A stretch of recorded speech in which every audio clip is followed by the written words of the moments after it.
Number 10, King Charles I. You can put any king down on this list, really. People weren't as kind and loving as we are now. Or well, less cruel, I guess. King Charles was no different from any other, a monarch sniffing his own farts up in his castle, doing his very best to snuff out religious groups that he didn't agree with. A lot of guys were like that. It's brutal, but that's history, folks.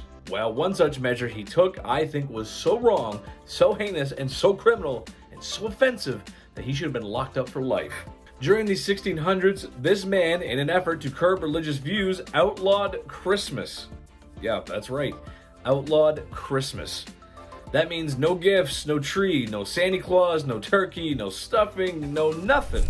This was quickly dissolved after he was removed from office. And yes, I know Santa Claus wasn't there then, but it's Santa Claus. It's Christmas. Can't have Christmas without Santa Claus. Number 9, William the Conqueror. You've all probably heard the name William the Conqueror.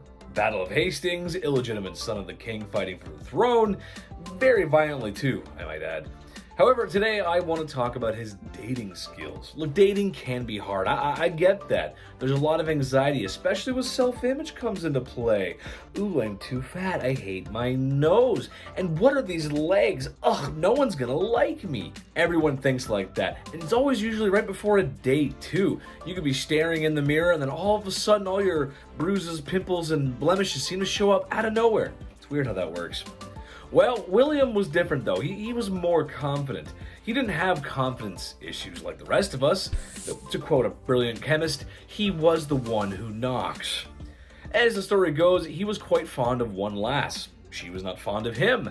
Classic story, really. So after trying to court her several times and failing, he decided to drag her on the ground by her hair until she said yes. Don't do that. That's bad. Number 8, Genghis Khan. I don't think some folks realize just how brutal this guy really was. I mean, if you've ever played the Ghost of Tsushima game on PlayStation, then you know exactly what the Mongol horde is capable of. Naughty things. The man carved out most of Asia and parts of Europe. In one battle, allegedly, taking the lives of 1 million people. And all that remained was a mountain of bones and human fat. Ugh, gross. He's been known on how not to treat a lady and reportedly liked to use his young and newest soldiers as arrow fodder by creating human shields with them. A lot of conscripts in his army were often taken from villages that he conquered. It's kind of how he kept the machine going. So either fight with me or that's picture wrap for you. What a nice guy. What a swell nice guy. Jeez. Number 7, Galeazzo Maria Sforza. This guy was just bad. Like all bad. Not like Deadpool where he does some bad stuff for good reasons, anti-hero kind of guy. This guy's just straight bad, straight evil. In one story of the disturbed king, he had a rival's hands chopped off. No more tennis matches. He left prisoners in hanging cages and even had a priest that made a prediction about him that he didn't find all too flattering in prison with little food and water. It got to the point where the man had to eat his own refuse. So if you cross Galeazzo Maria Sforza, don't do it. Number 6, Ivan the Terrible. I'm not that familiar with Russian history before the year 1900, but there is a lot to unpack. It's not all Lenin and hammers and sickles and such. Ivan the Terrible was the first Tsar of Russia, and he was quite the specimen. From having struck his daughter-in-law and unlifing his son in a fit of rage, he was one nasty dude. However, I believe the story of him in St. Basil's Cathedral is more noteworthy. As the story goes, Ivan commissioned an architect to build St. Basil's Cathedral. If you've ever seen it, you know how gorgeous it is. All the onion palace buildings and whatnot, you know what I'm talking about. Ivan was so impressed with the architect's work that he had his eyes gouged out so that no one could ever build another structure or gaze upon another structure as magnificent as the cathedral. That's hardcore, dude. That's pretty hardcore. So if you do a bad job, he probably would have got rid of you, and if you do a good job, he'll still get rid of you. Number 5, Bad Comrade. Stosif Jalin was the leader of the Soviet Union for probably too long. A man who worked his way up the political chain until General Secretary meant leader, which, if you look it up, it's kind of crazy. That itself is a crazy story. He's responsible for a great loss of life. It is estimated in the range of 40 million people. Ooh, yikes. Most spooky evil dudes usually go after an enemy, to someone they consider to not be part of them. He did do this, but a lot of his own people sadly met their ends from the Red Menace too. Organized and deliberate purges of people and famines to starve people. It's safe to say he is and was and always will be one of the worst humans to ever walk the face of the earth. To put it in perspective, Jalen's son was a soldier in World War II, and after being captured by German forces, the Germans thought they had one on the boss. Heck, this was a get out of jail free card, right? Well, when a prisoner trade was proposed by the Germans, Jalen laughed at only how an evil communist could, and denied the trade. His son would later perish in a POW camp shortly after. What a monster. You think you trade with me? Keep them, I don't want. Number 4. Fine white powder. Oh, to be in Miami in the mid-1980s. If I had one wish, it would be to spend a summer night in the neon-soaked beaches of Miami under strict laws enforced by a president who didn't know what was going on right underneath his nose. If you were around back then you probably got to experience something like that. Or at least in my fever dreams. I hope so. But as much as I'd like to be Tony Montana with all that sugar on his desk, I know it's bad for my health. Speaking of bad for your health, Pablo Escobar. I know, that's where I went with that. Probably the most ruthless criminal ever to live on planet Earth. Pablo was a poor man born in a poor country, but ended up being one of, if not the richest man on planet Earth. His lucrative distribution of adult sugar in the 80s made him very wealthy. It also made him very dangerous, as he was willing to do whatever to get his way. Extortion, bribing, bombing, just about anything you can think of.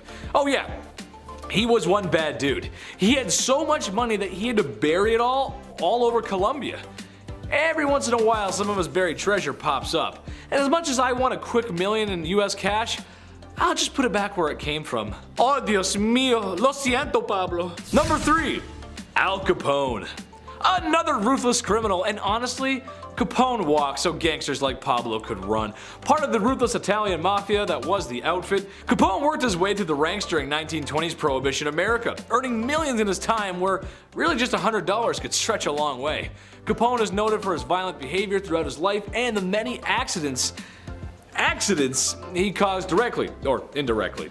Prohibition and the Depression were hard times for a lot of folks in America. However, the media and the people of Chicago at first always wanted to see what the lavish gangster was up to, as his criminal life became somewhat publicized.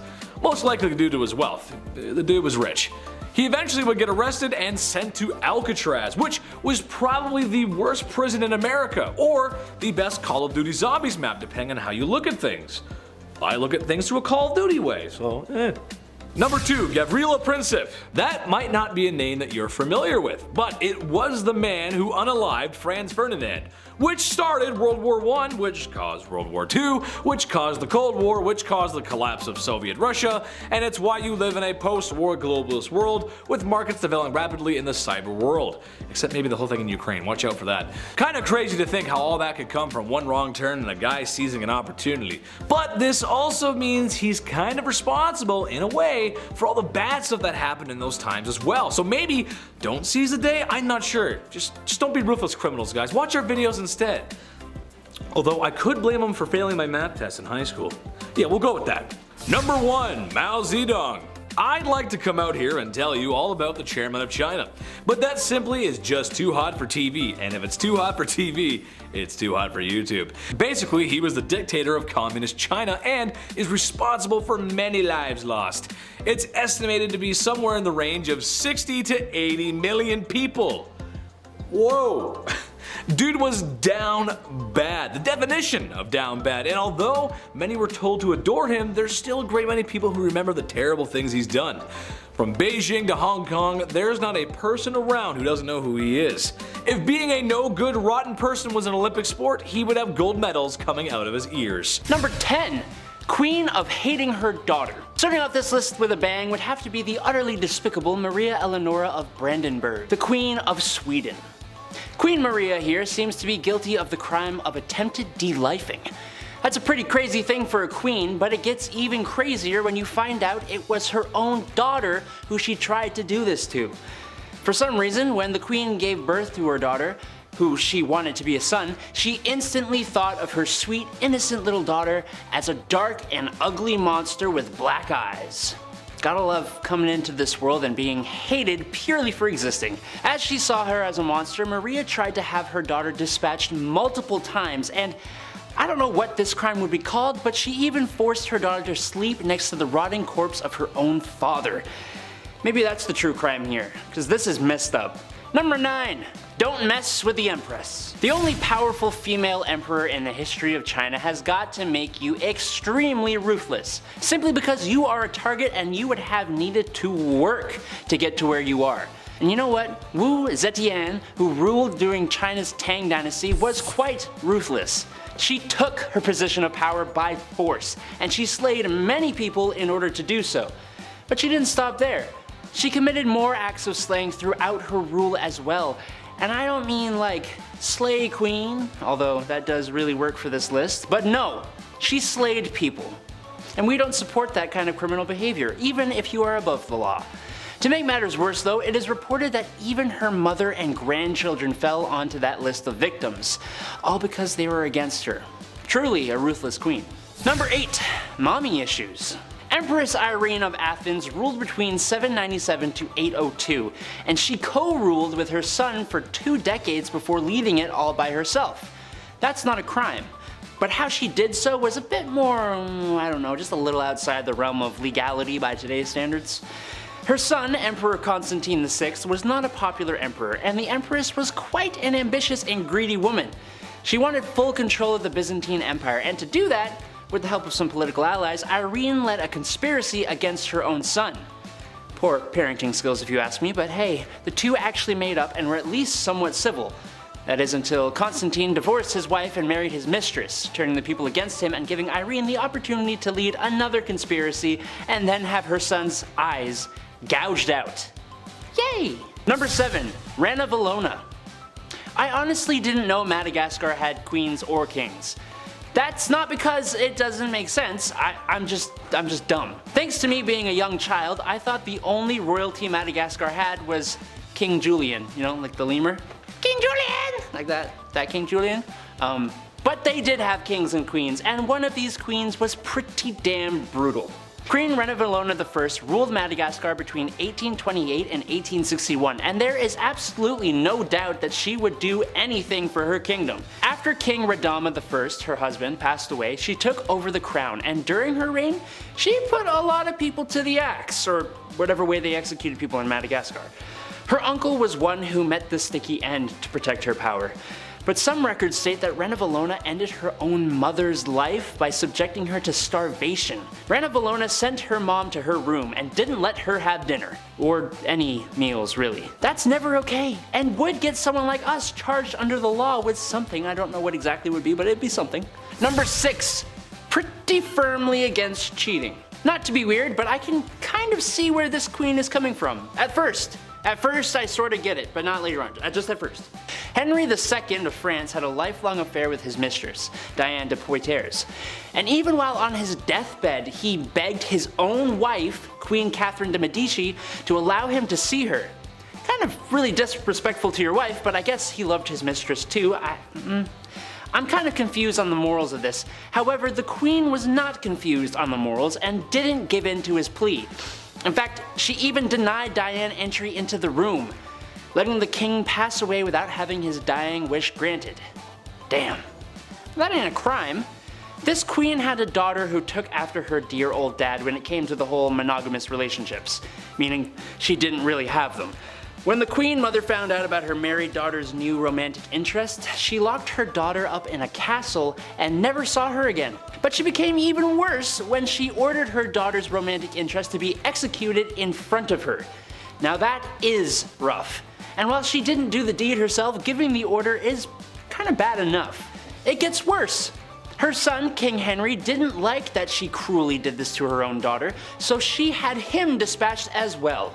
My goodness. Number 5 may have not gone mad, but it was her favorite emotion, Empress Anna of Russia. She is remembered as a horrible and spiteful child with a cruelty streak. Young Anna was reported to be mannerless and vulgar. So when her father, who experienced a stroke shortly after her birth that left him handicapped, passed away, her very traditional mother attempted to raise her in classic elements of strict religious femininity, so she may be a quiet and obedient woman. Anna had other plans. She hunted animals, kept guns and swords, and terrorized other children as well as the commoners. This behavior was all a massive red flag for some of the crazy things she'd do later in life when granted power and the means. Anna's only husband ever was Frederick Williams, who at their reception indulged a little too heavy on alcohol and gave him a hangover so wicked that 3 days later he just died. In 1730, her uncle Peter the Great passed. The Privy Council turned her into the Empress of all of Russia since she was widowed and childless, which was assumed to cause less trouble. The joke's on them because she turned around and immediately abolished the Supreme Privy Council and re-established the autocracy. Now, she had the sole power, and while she made some serious political waves, Anna also made some strange choices. She has a serious vendetta with Peter the Great's daughter Elizabeth, her cousin. Elizabeth was a better looking, younger, and also a rival for her throne. So she ruined her life. No nobleman could marry Elizabeth. If Elizabeth chose a commoner, the Empress would strip her of her titles and her claim to the throne. When Anna found out about Elizabeth's side piece, the unhinged Empress ordered her men to cut out his tongue and exiled him to Serbia. Anna even woke up one morning and decided to force Prince Mikhail to marry her lower class older maid as a joke. After the ceremony wrapped up, Anna placed the Prince, Mikhail, and the maid in a cage, dressed them as clowns, and paraded them on top of an elephant to an ice palace she had constructed for their honeymoon. In the extreme cold of Russia, she reportedly advised them to get to doing the dirty with each other if they wanted to keep their bodies warm enough to stay alive. Maria Eleonora wasn't the only queen who couldn't give up on a dead relationship, pun intended. Number 4 is Joanna of Castile. Never meant to be a princess, let alone a queen, Joanna earned her title and nickname Joanna la Loca through unfortunate means. She had 2 older siblings, Isabella, who passed in 1498, and Joan in 1497. Joanna's mother, the formidable Catholic monarch Isabella I of Castile, passed away in 1504. This left the throne of Castile and Leon to Joanna when her father passed in 1517. Joanna had started exhibiting signs of mental instability in 1504 when her mother had been sick. She was struggling to eat or sleep and having outbursts of anger. One such example was when she wished to go see her husband in Flanders. The journey would take her through France, which Castile were at war with at the time. When she was prevented from leaving for Flanders, 24-year-old Joanna flew into a rage. Perhaps one of Joanna's most notable displays of mental instability occurred when her husband died in 1506. Joanna refused to part with her deceased husband's remains for a disturbingly long time, reportedly opening the casket to kiss or embrace him. I'm seeing a pattern here with some of these women. While pregnant, Joanna traveled with her husband's body from Burgos to Granada, a distance of 668 kilometers, which would take around 6.5 hours to drive in a car today. And talk about a romantic imbalance. While she did all of this posthumously, when her husband Philip was alive, he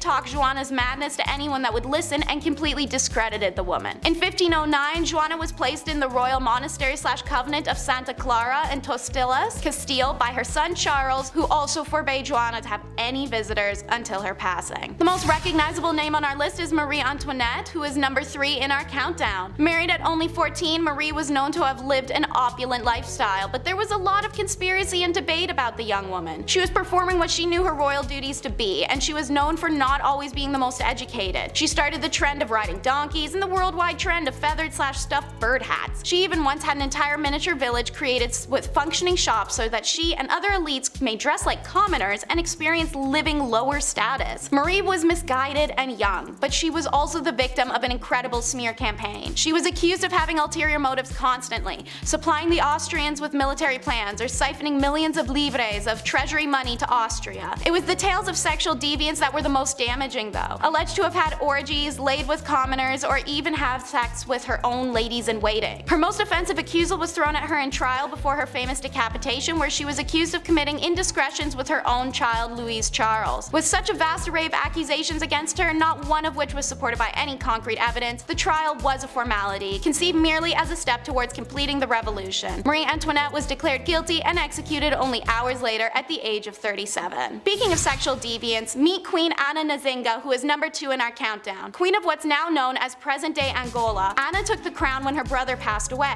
Being Queen of Angola was hard work. Ana managed to keep the Portuguese invaders out for over 40 years alone. So how would you, a tough and titanous queen, decompress? Why, by building a harem, of course. Ana collected the men she found to be the most attractive warriors in her region, keeping a harem of 50 to 60 men close at hand for whenever she, well, wanted to romp in the sack. Spending a great deal of her time strategizing around battlefield in men's apparel, some historians wonder if that's why she required the men in her harem to dress as women. Now, Ana didn't have time to deal with picking who she was gonna sleep with every night, so she devised a unique system. Ana would just have the 2 men who desired her the most that evening fight to the death every night and then bed the winner. The next day, the winner still loses, as she would have them executed. Ana disbanded her harem at 75 when she took on her teenage husband, cementing her status as not only a serious badass who liberated her people and established dominance in an era of men, but also as a cougar. The next queen fought her way to the top of the countdown. Number 1 is Queen Rananavola the First. During her reign of Madagascar, Queen Rananavola the First is remembered as a dangerous tyrant who ruled her island nation with cruelty and an iron fist. Rananavola was a merciless to those who tried to colonize her nation, but also to those inhabiting it. Should crimes, disputes, or discourse arise, Rananavola had a nifty trick to solve it called trial by ordeal. Both parties would be forced to ingest 3 pieces of chicken skin alongside a poison taken from a native plant, Tanjana. Throw up your chicken skins and you're proclaimed innocent, hooray! If you didn't, you were guilty and be put to death, if the poison didn't kill you first. This trial was one of the punishments used in her persecution of Christian colonists, alongside throwing people into rock quarries and live dismemberments. Her horrific list really will go on. Rananavola was such a deadly tyrant that the queen managed to reduce her country's population from 5 million people in 1833 to 2.5 million in 1839, all through means of war, executions, religious persecution, or just settling scores. Depicted as a deranged tyrant even after her death in 1861, many have tried to repaint her image as one of a driven ruler trying to keep her culture and country independent from those trying to grow their own selfish empires. What's your take? Starting off this list at our number 10 spot, we have Ivan IV, more commonly known as Ivan the Terrible. He was the son of Vasily III, who is the Rurikid ruler of the Grand Duchy of Moscow. After his father's death, however, at just 3 years old, Ivan was named the Grand Prince, and by the time he was 16, he was declared as the Tsar or Emperor of Russia, officially establishing the Tsardom of Russia. Ivan and his reign are certainly known for the transformation of Russia from a medieval state to an empire, but not without a huge cost to the people of Russia, as well as a hit to the long-term economy. Ivan has been described as being intelligent and devout, but also prone to paranoia, rage, and episodic outbreaks of mental instability that only increased the older he got. One of the main points of extreme violence and viciousness was the massacre of Novgorod, which saw the deaths of an estimated 2,000 to 15,000 people, as well as a shocking amount of acts of extreme, violent cruelty. In the later years, like I mentioned, his violent tendencies only got worse, which led to him doing things like striking his heir in the heat of an argument so badly that it left him with brain damage. In the end, Ivan the Terrible met his demise from a heart attack in 1584. Yeah, they say that impaling hundreds of people every day isn't great for the heart health. Someone should have let him know about vitamins and minerals, or maybe some good cardio-heavy exercise. I don't know. In our number 9 spot today, we have Leopold II. As the second king of the Belgians, Leopold has been said to be responsible for the deaths of somewhere between 2 to 15 million people. Yeah, million. It wasn't in Belgium that he committed his atrocious acts, however. It all started when he claimed himself to be the founder and sole owner of the Congo Free State, which was a private project he undertook on his own. Leopold loved colonialism. He wanted to colonize everything he possibly could, and this is why he started the International African Society, which he used to travel to Africa, claim land that obviously wasn't his, and we're not talking about a small piece, we're talking about land that is several times the size of Belgium, and many countries just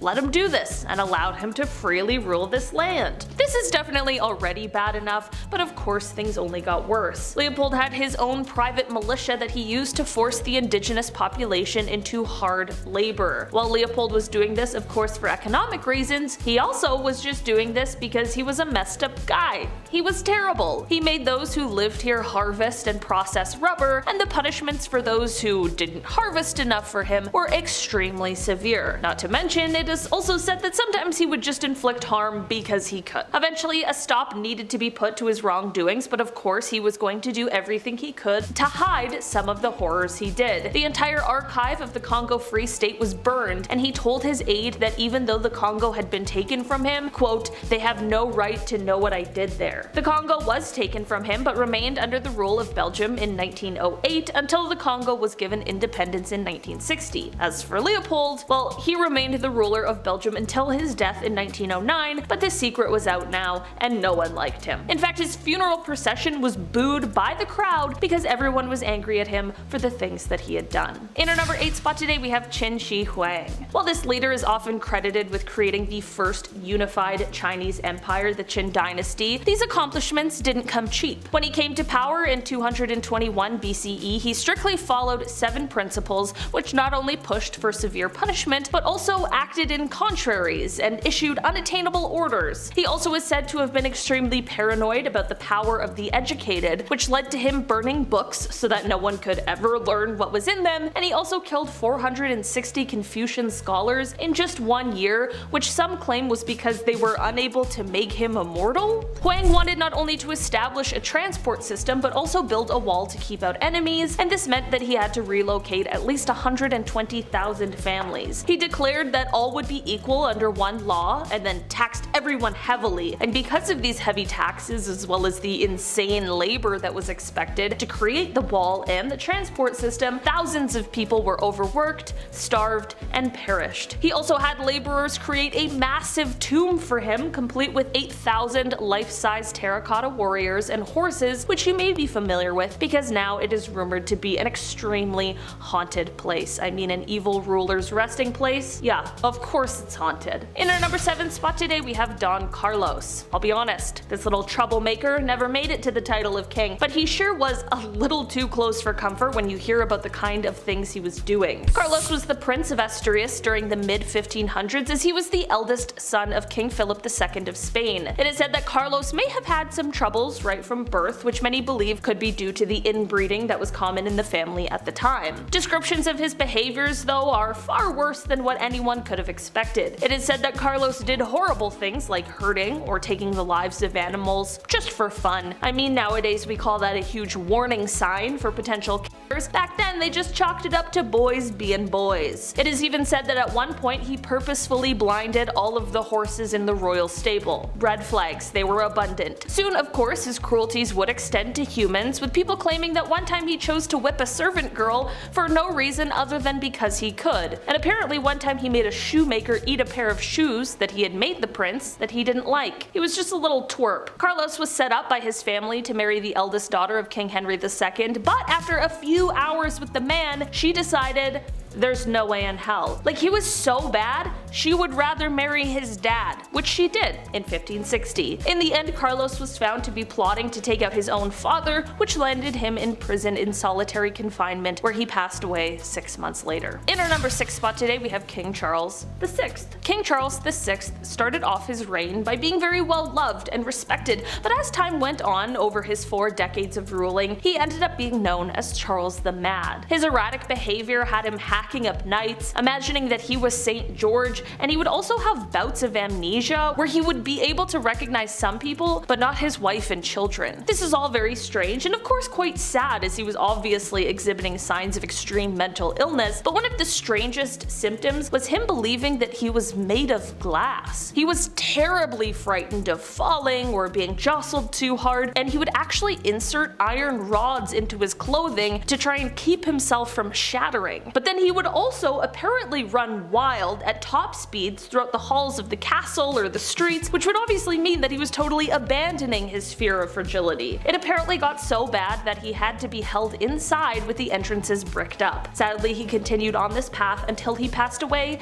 in 1422. Number 5. Domestic disturbance. William the Conqueror was one down bad dude. The illegitimate ruler to the throne left a bad taste in some people's mouths, and was just as ruthless in silencing those rebellions that were always uprising against him as he was with the famous battles he was a part of, like the Battle of Hastings. But what I think he should be remembered by is the way he asked Matilda to marry him, or rather the extreme measures he took when she refused his advances because he was an illegitimate leader. William dragged Matilda by the hair out into the middle of the street and beat her until she agreed to marry him. I don't have to tell you how messed up that is, and I sure hope I don't. Number 4. Nero Sana. The Romans were kind of a big deal, especially if you're into history. Large city, culture, and some other structures are still around today. That's kind of cool. But while the city of Rome may have been the best city on earth at the time, Romans themselves could use a little work.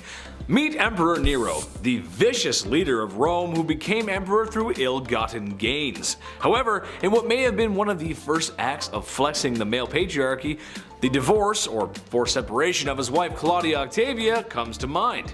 It was a rocky marriage from the start. There was a general dislike from the very beginning, but when Nero remarried, as emperors did, he had Octavia banished to an island, where shortly after she would be suffocated in a hot vapor bath. Her demise was sad for most Romans. Oh yeah, and they tried to make it look like she did herself in. That's messed up, man. Number 3, pedestal. I think in a healthy relationship, you ought to put your partner on a pedestal sometimes.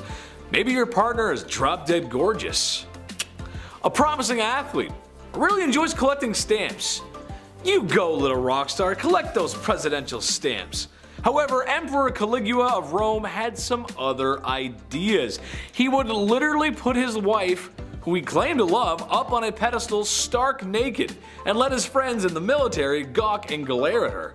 He would also say to her that he could end her life whenever he wanted and put a knife against her for no reason. Weird flex, but okay. This guy was awful to everyone as he tormented and unalived so many people. Well, you sure wouldn't want to see his face everywhere, as he liked to do just that. Built statues of himself everywhere because after losing your family to his tyranny and looking at his wife, you need to know who's responsible for all this. That's messed up. Number 2, Duzong Duzong Duzong. That wouldn't really be a great fraternity name, would it?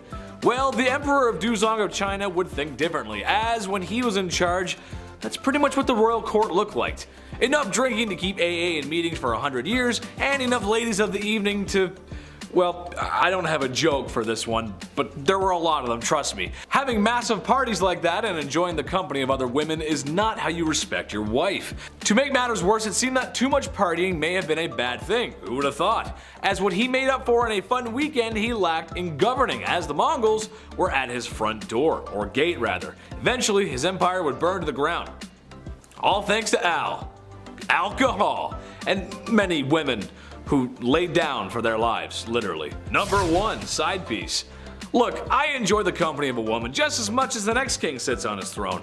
But in my opinion, once you find a wife, it's time to settle down, relax. No more crazy parties like Duzong.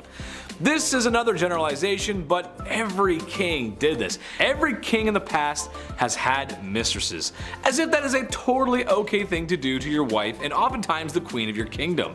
I'm a reasonable guy, so maybe I can see having your side piece waiting in the wings to be stage center, but it's never one, is it? It's always multiple. Ladies of the past, all I can say is make sure you give birth to a boy and watch your back. They're coming for you. Number 10, Dracula. The man, the myth, the legend, Vlad the Impaler. This dude was so down bad, he was the inspiration for Dracula. There's really only one reason why he was so evil, and honestly, it's in his name. Vlad the Impaler liked to impale people, oftentimes alive. As if this was the worst thing thought up by a human being ever, he would leave the pikes on display, creating a horror only the eyes of medieval Europe could see. There's gonna be a lot of bad dudes on this list, some really saucy villains, unsavory characters who will make your skin crawl, but only Vlad has been bad enough to get a monster inspired by him, essentially turning his actions into somewhat of a spooky mythology. Dude gives off some serious goth energy. There's a few portraits of him, but if you look at it, he's got this stare in his eyes, like he wants to impale me or something. Vlad be nimble, Vlad be quick, just wait till you see his sharpened sticks. Number 9, the guy everyone knows. Look, YouTube won't let me say his name, but do we really have to? I mean, it's Mustache Man. Infamous for his bad art and lame book, he was the fascist leader of Germany. The very same leader who forced the world into World War II. Remember that one? Yeah, he's the very same monster who organized the destruction of Jewish peoples in Europe, and if he had his way, probably the whole world. I wouldn't be surprised if you showed a picture of him to anyone on Earth, any country, rich or poor, and they will most likely know who that was. That's the kind of evil that will get you talked about in classes all over the world, and likely for a long time. Eventually, he got what was coming to him, and the world had peace and prosperity, and there was never ever another bad stinky war ever again. Why is he not number one, you might be asking? Well, that's just because his numbers don't compare to others, which is a very troubling statistic. I'll get to that later.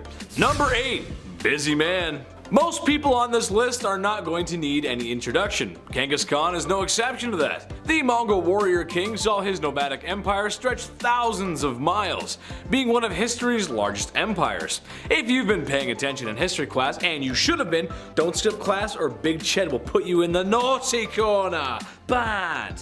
Yes, that's right, I just referred to myself in the third person. Speaking of third person, that's how many people Genghis unalived in his bloody conquests. Oh, did I say 3? I actually meant a lot. Did I say a lot? I actually meant a disturbing amount. Some people like to point out that he was accepting of other people's cultures and beliefs. Yes, that is true, but that's after he burned down the village right before he got to yours, and you got forcibly assimilated into his numbers. As you can also imagine, a bloodthirsty barbarian like him did not treat women with much respect. It's Genghis Khan, man. That's just how it do be. Number 7, so long, Bowser. Ivan the Terrible. Okay, sure, Vlad was called the Impaler, but you can kind of take that in a different way, right?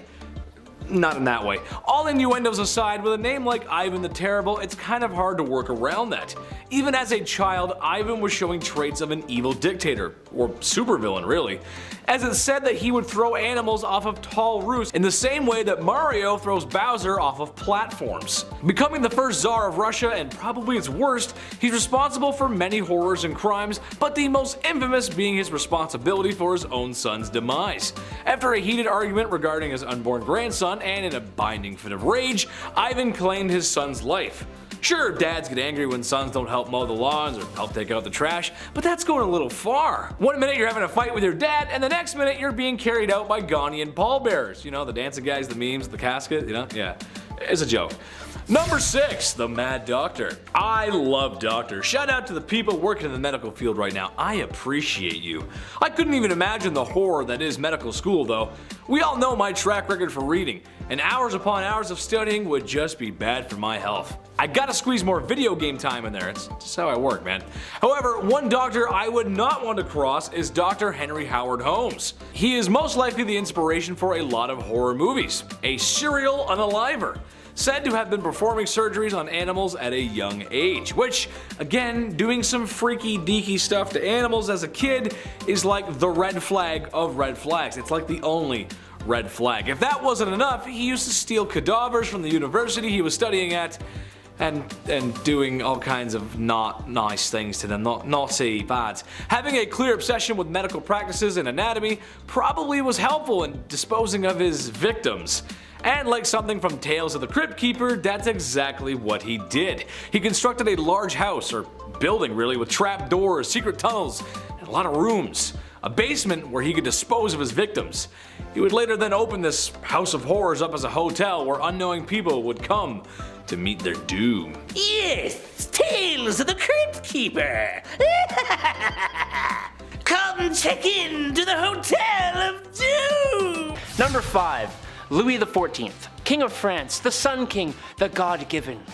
Ruling from 1638 to 1715, Louis XIV was well known for his love of art, which was apparent in the royal palace of Versailles he created, his love of women for his multiple wives and many more mistresses, and the comparison of himself to God, even taking up the sun as his symbol, being representative of Apollo, the sun god, and the literal reason we're all alive. A good symbol, honestly. The Palace of Versailles was used to host comedies, operas, and tragedies, and spectacular parties. His suite in the palace was made up of 3 apartments all for himself. The palace was big enough to hold his entire court so that none of them could really plot against him without him knowing. It also contained the Hall of Mirrors, which was a 71-meter long room with 357 mirrors around 17 arches opposite the massive windows. Unlike most other kings on this list, Louis XIV was a fantastic ruler. He was an incredibly lavish one though, which equals spoiled in my mind. Number 4. Ivan the Terrible. Ivan Tsar was a great military leader, pretty much setting up the Russian Empire.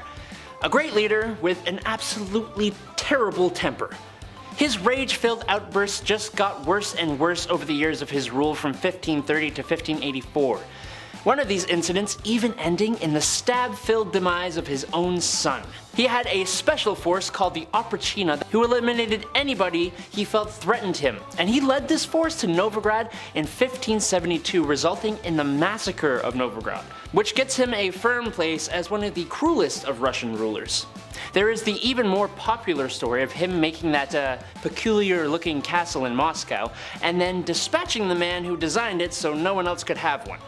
He is one of the most cruel, paranoid, bad-tempered, and greedy rulers in not just Russian history, but history in general. Literally terrible. Number 3. Nero. Another Roman emperor who was effectively insane. Seems to be like a trend. Best known for his spicy parties, political de-lifings, persecution of Christians, and love for music that led to the rumor that Nero played the fiddle while Rome burned during the Great Fire of 64 AD. Nero first became emperor at 17, and the first little bit of his rule saw him be responsible for the demise of multiple people, including his mother and his newest wife Poppaea, in a casual outburst of rage. He was quite the artist, singing and performing and encouraging others to take lessons, and he held sport events all the time, even taking part himself. Remember that fire I talked about? Well, some people believe he may have started it himself in order to make a bigger palace. But if he did or didn't, he blamed the Christians and punished them much more than necessary, like dressing them in animal skins and having them torn apart by dogs, or being burned to the afterlife in pyres that would light his own garden parties. Oh, and he bankrupted the Roman treasury building the aforementioned palace where he held his ridiculous parties we talked about before with a 100-foot golden statue of himself. Nice. Number 2. Bad King John. Kings be bad sometimes. But when it came to lechery, treachery, and shocking acts of cruelty, the king who sealed the Magna Carta takes the cake. According to the historians at least. While known for the Magna Carta, he is also well known as the king involved in the stories of Robin Hood. But these being fairy tales, was he really that bad? No, he was much, much, much worse. During the time that he ruled, most nobles who were captured in war were kept in not so bad confinement. John said no though. Like when he captured his own nephew, who miraculously disappeared, and about 22 knights who were sent to a castle to starve to the afterlife, to stop their families from continuing to fight. He did the same thing to the wife and son of his former friend.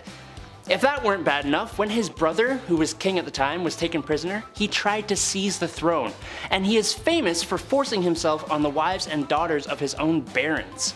As you may remember from Robin Hood, there was a monetary aspect to his horribleness as well. The taxes and fines he levied were to the point of extortion. I talked to Andrew, who talked to the chief, and he said, King John ain't it. Number 1. Henry VIII. Here we are, the main man himself. We've talked about him before, and how could we not? He's arguably one of the most infamous English kings. Historians have described him as obsessive, syphilitic, and a self-indulgent wife de-lifer and tyrant. These historians probably leave the best Google reviews. It's not just his whole multiple wives to find a male heir situation that makes him spoiled. Well, kind of it is. To achieve his personal ends, he literally spurred on a religious revolution that created the Church of England, the formal end of monasteries, and the Reformation. Which is hilarious because he wrote a treatise against Martin Luther that had him named Defender of the Faith by the Pope. Ironic. He, like many of the others, was a lover of art, music, and sport, at least in his younger years. But he was also an incredibly costly ruler. While he unified much of England with Wales and Ireland, in 1520, with King Francis I of France, Henry co-hosted the Field of the Cloth of Gold, which was incredibly lavish and showed off his immaturity. Speaking of immaturity, there are tons of cases where people were separated from their heads simply for not giving him what he wanted, including some of his friends and his wives. A great number 1 for this list, in my opinion. Number 10 in our countdown is Julia Get a Grip Agrippina. When the Emperor Claudius's wife, Melissina, became entangled in an adultery scandal, the power position of the Roman Empress was suddenly wide open in the year 49. Julia Agrippina, exiled for a conspiracy against her first husband and widowed from her second that she was believed to have poisoned, concocted a scheme. In an outrageous maneuver, she seduced her own uncle Claudius to become his fourth wife. She didn't stop there, however. She then had her uncle husband make the son she had had in her prior marriage, Nero, his heir by marrying him to his own daughter from his previous marriage. Whew, now that's quite a family tree. Taking the title Augusta, she maintained a stronghold over political and household affairs, considering herself a co-ruler to her husband. After Claudius died from eating poisoned food, which is how her prior husband died, so make the connection there, Nero became a Roman emperor and would forever change Roman history in his time of rule. However, Agrippina could only hover above her son for so long, and his annoyance of her invasiveness grew. Nero chose to assassinate his mother with a trap, a boat set forth on the Bay of Naples designed to sink. But when it did, she swam ashore. Nero changed his plans and had his soldiers invade her summer home to do the deed instead. Number 9 in our countdown may be one of our most badass queens, Empress Theodora, from street busker to top dog. Syrian-born Theodora starts her journey as an actress, dancer, and mime alongside her 2 sisters in the late 400s, something she abandons by age 16 to be a mistress to a Syrian official, and she travels much of North Africa with him before his maltreatment and temper made her settle down in Egypt alone, where she took up wool spinning. It was here she met Emperor Justinian and the two fell in love, and after Justinian changed some laws so that they could marry, they began co-ruling the Byzantine Empire together. So, what made her mad, you may ask? Her ideals and the smearing that they led to through history. She was historically known for supporting religious freedoms, women's rights, and the education of the masses. Her decisions, which reflected her opinions, led to the Nicaea riots of Constantinople. She intervened and was able to persuade her husband to stay. The two successfully quelled the revolt, and in turn, she made Constantinople one of the most sophisticated cities in the world and promoted women's equity. Theodora's name appears in almost all the legislation passed during the period, and she received foreign envoys and correspondence with foreign rulers. Her husband died in 1527 AD, and Theodora took sole control of the Roman Empire. Under her reign, bridges, aqueducts, and churches were built. Theodora died of cancer on June 28, 548 AD. She and Justinian are both considered saints by the Eastern Orthodox Church. The She-Wolf of France is in number 8 of our countdown. Her actual name is Queen Isabella of England, and she was famously married to the closeted Edward II. Acting as a beard to someone who doesn't love you would be hard enough, but the two did also have to produce heirs together. One would be the future King Edward III. Queen Isabella was in a desolate and lonely situation, especially as her husband's two male suitors, Piers Gaveston, who he gifted her jewels to, and Hugh Despenser, who was a wildly hated extortionist, were always his preferred company. So she rounded up some spiteful nobles, first killing Gaveston by beheading, and then driving Despenser from the country and redistributing his wealth. King Edward unsurprisingly was upset and sieged against those who had contributed to the death and exile of his lovers, all whilst his wife took cover in the Tower of London. It's here she met exiled British traitor Lord Roger Mortimer and started her own affair. She had him broken out and sent to France, where she later joined him and with her son, and then sent Edward a letter that essentially said, "Suck it." The anger at having been cast aside turned into burning desire for vengeance as Isabella invaded England with her new husband and army and usurped the throne, where she and Mortimer then ruled until her son came of age and had her dethroned for her violent tendencies. She died 28 years later in retirement, and Edward III later went on to rule England for 50 remarkable years. Maria the Mad comes in at number 7 of our countdown. She was just 16 years old when she became the Princess of Brazil and the Duchess of Braganza, then their queen following the passing of her father. Brazil changed from just a Portuguese colony to a large kingdom. Brazil, the Algarves, and the United Kingdom of Portugal are 3 famous formations recorded under Maria the Mad and her son. After the death of the queen's husband/uncle in 1786, however, there was a noticeable decline in her mental health. 1788 saw the passing of her daughter, newborn son, and her closest confidant. By 1792, after the passing of her eldest son a year prior, Maria seemed to be experiencing a combined symptoms of hallucinations, depression, and anxiety, all resulting from mass traumatic losses. It evolved to later include religious mania and melancholia. She started avoiding court gatherings and social or royal obligation. It was then her treatment went to Dr. Francis Willis, who tried straitjacketing, blistering, and ice baths, none of which were helpful for obvious reasons. After treatment for more than 5 years, he declared the disease was incurable. By 1792, Maria was no longer a capable ruler and deemed insane. Courts pushed her son John to take over the government ruling, but he delayed until he finally took the throne in 1799 for a truly tragic reason. There was just no longer any possibility that his mother would ever recover her senses. If the nickname Maria the Mad wasn't already taken, then this next Maria named monarch would have snatched it up. In at number 6 is Maria Eleonora of Brandenburg. Maria Eleonora was born in 1599 to Prince of Brandenburg and Anna, Duchess of Prussia. She grew up pampered, and Maria Eleonora was the it girl of the 17th century. All-powerful monarchs fell over themselves to marry her. While she was dismissive of the 22-year-old Swedish king Gustav Adolphus initially, in 1620 she changed her tune as she had apparently fallen in love with him practically overnight. And so they were married. With the king so frequently risking his life in battle, it became imperative that his wife produce a male heir, so Maria had to hanker down and focus on the baby-making business. Maria experienced 3 stillborn children consecutively before the successful birth of her daughter in 1626. It was a rare break in battle, so her husband was there to excitedly greet his daughter. Maria, however, had a very different response. Her baby was born with the condition fleece lanugo,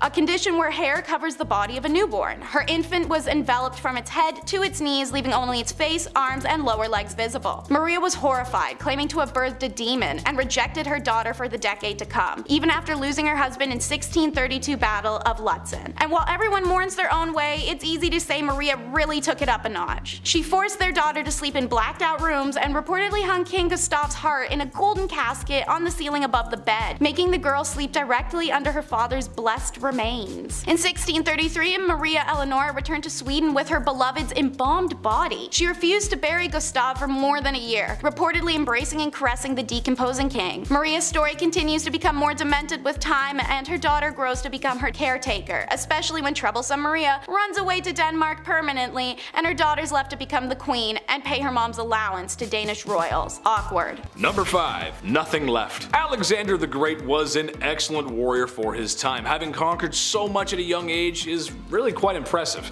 His empire stretched from Greece all the way to India. For a history class or a good book, this is fine, but in reality, he was a conqueror. The places he was marching into weren't exactly happy to have spear-wielding visitors. He laid siege on multiple cities, executed those who defied him, and sold people into YouTube's least favorite S-word.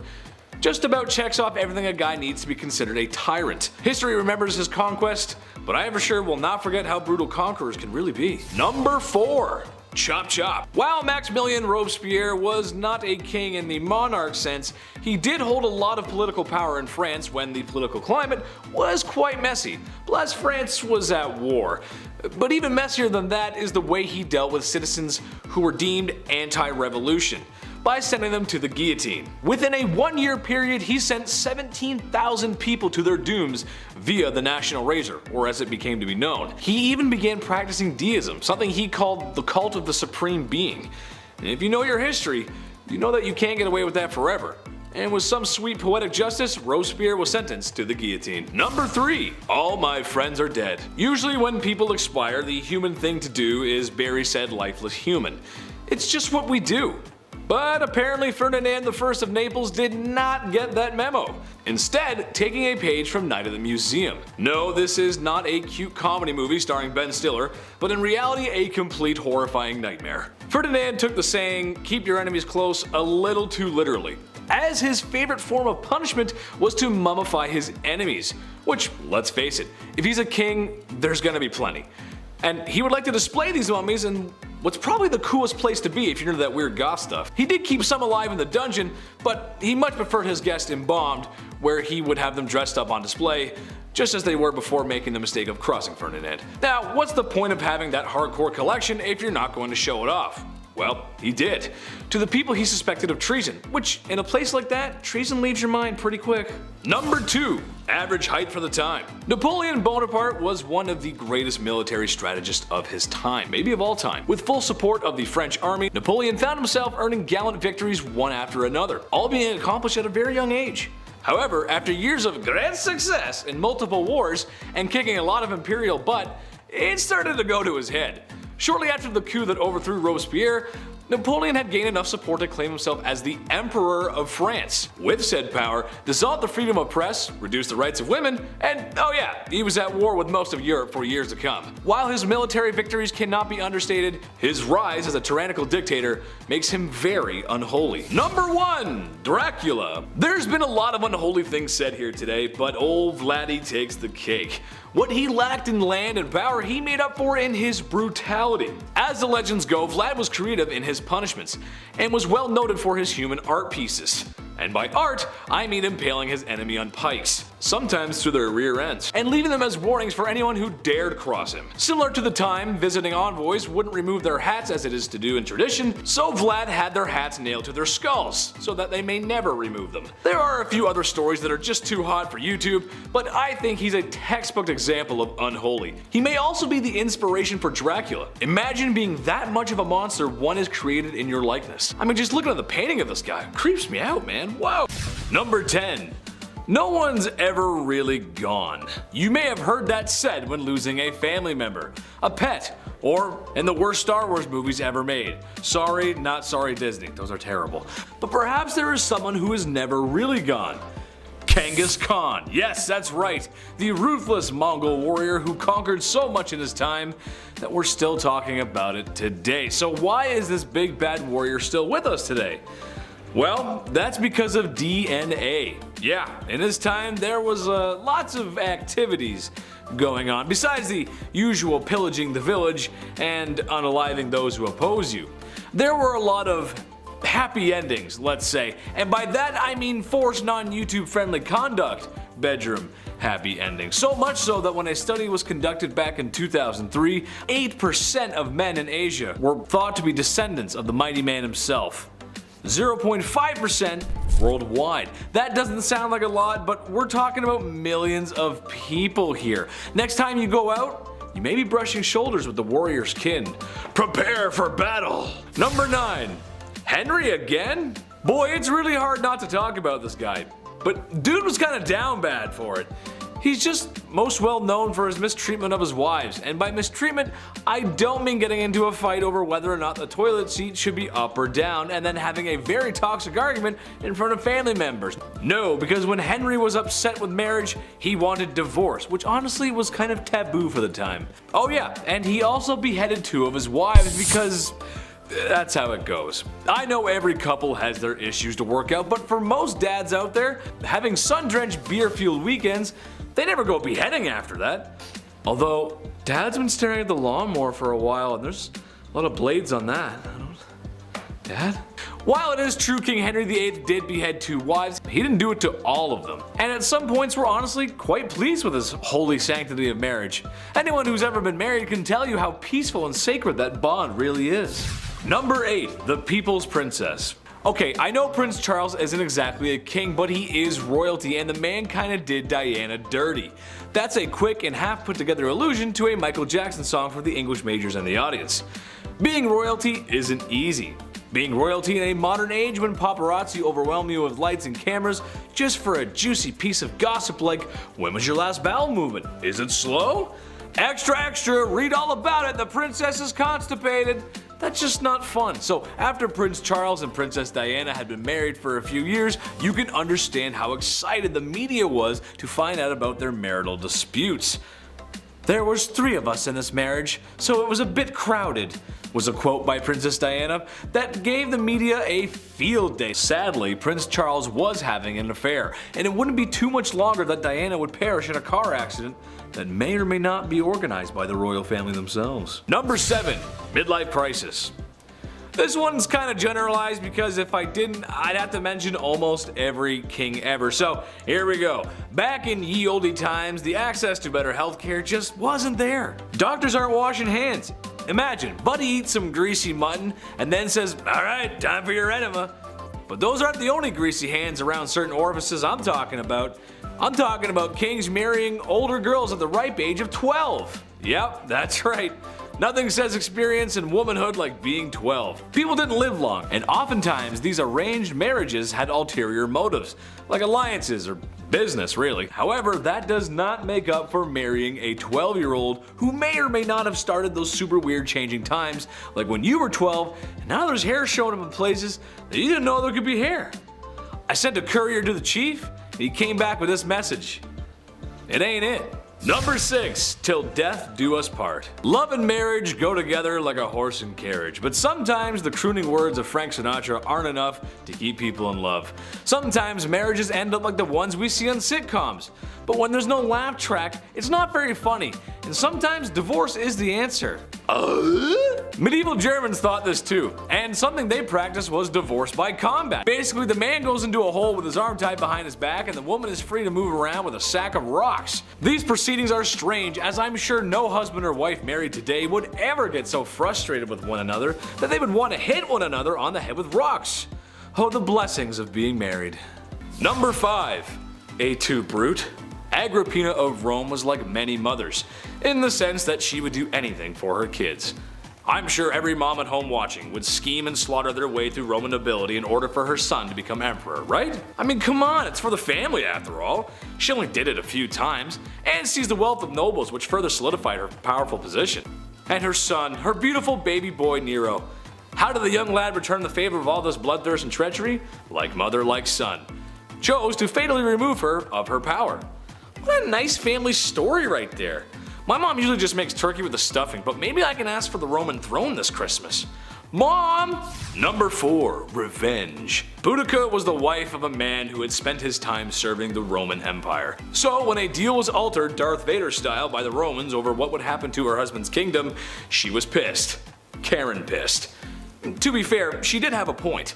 They did unsavory and unholy things to her and her daughters. Plus, the Romans totally lied about not annexing their kingdom. Okay, so now it was time for some revenge. She gathered all the people she could and went on the attack.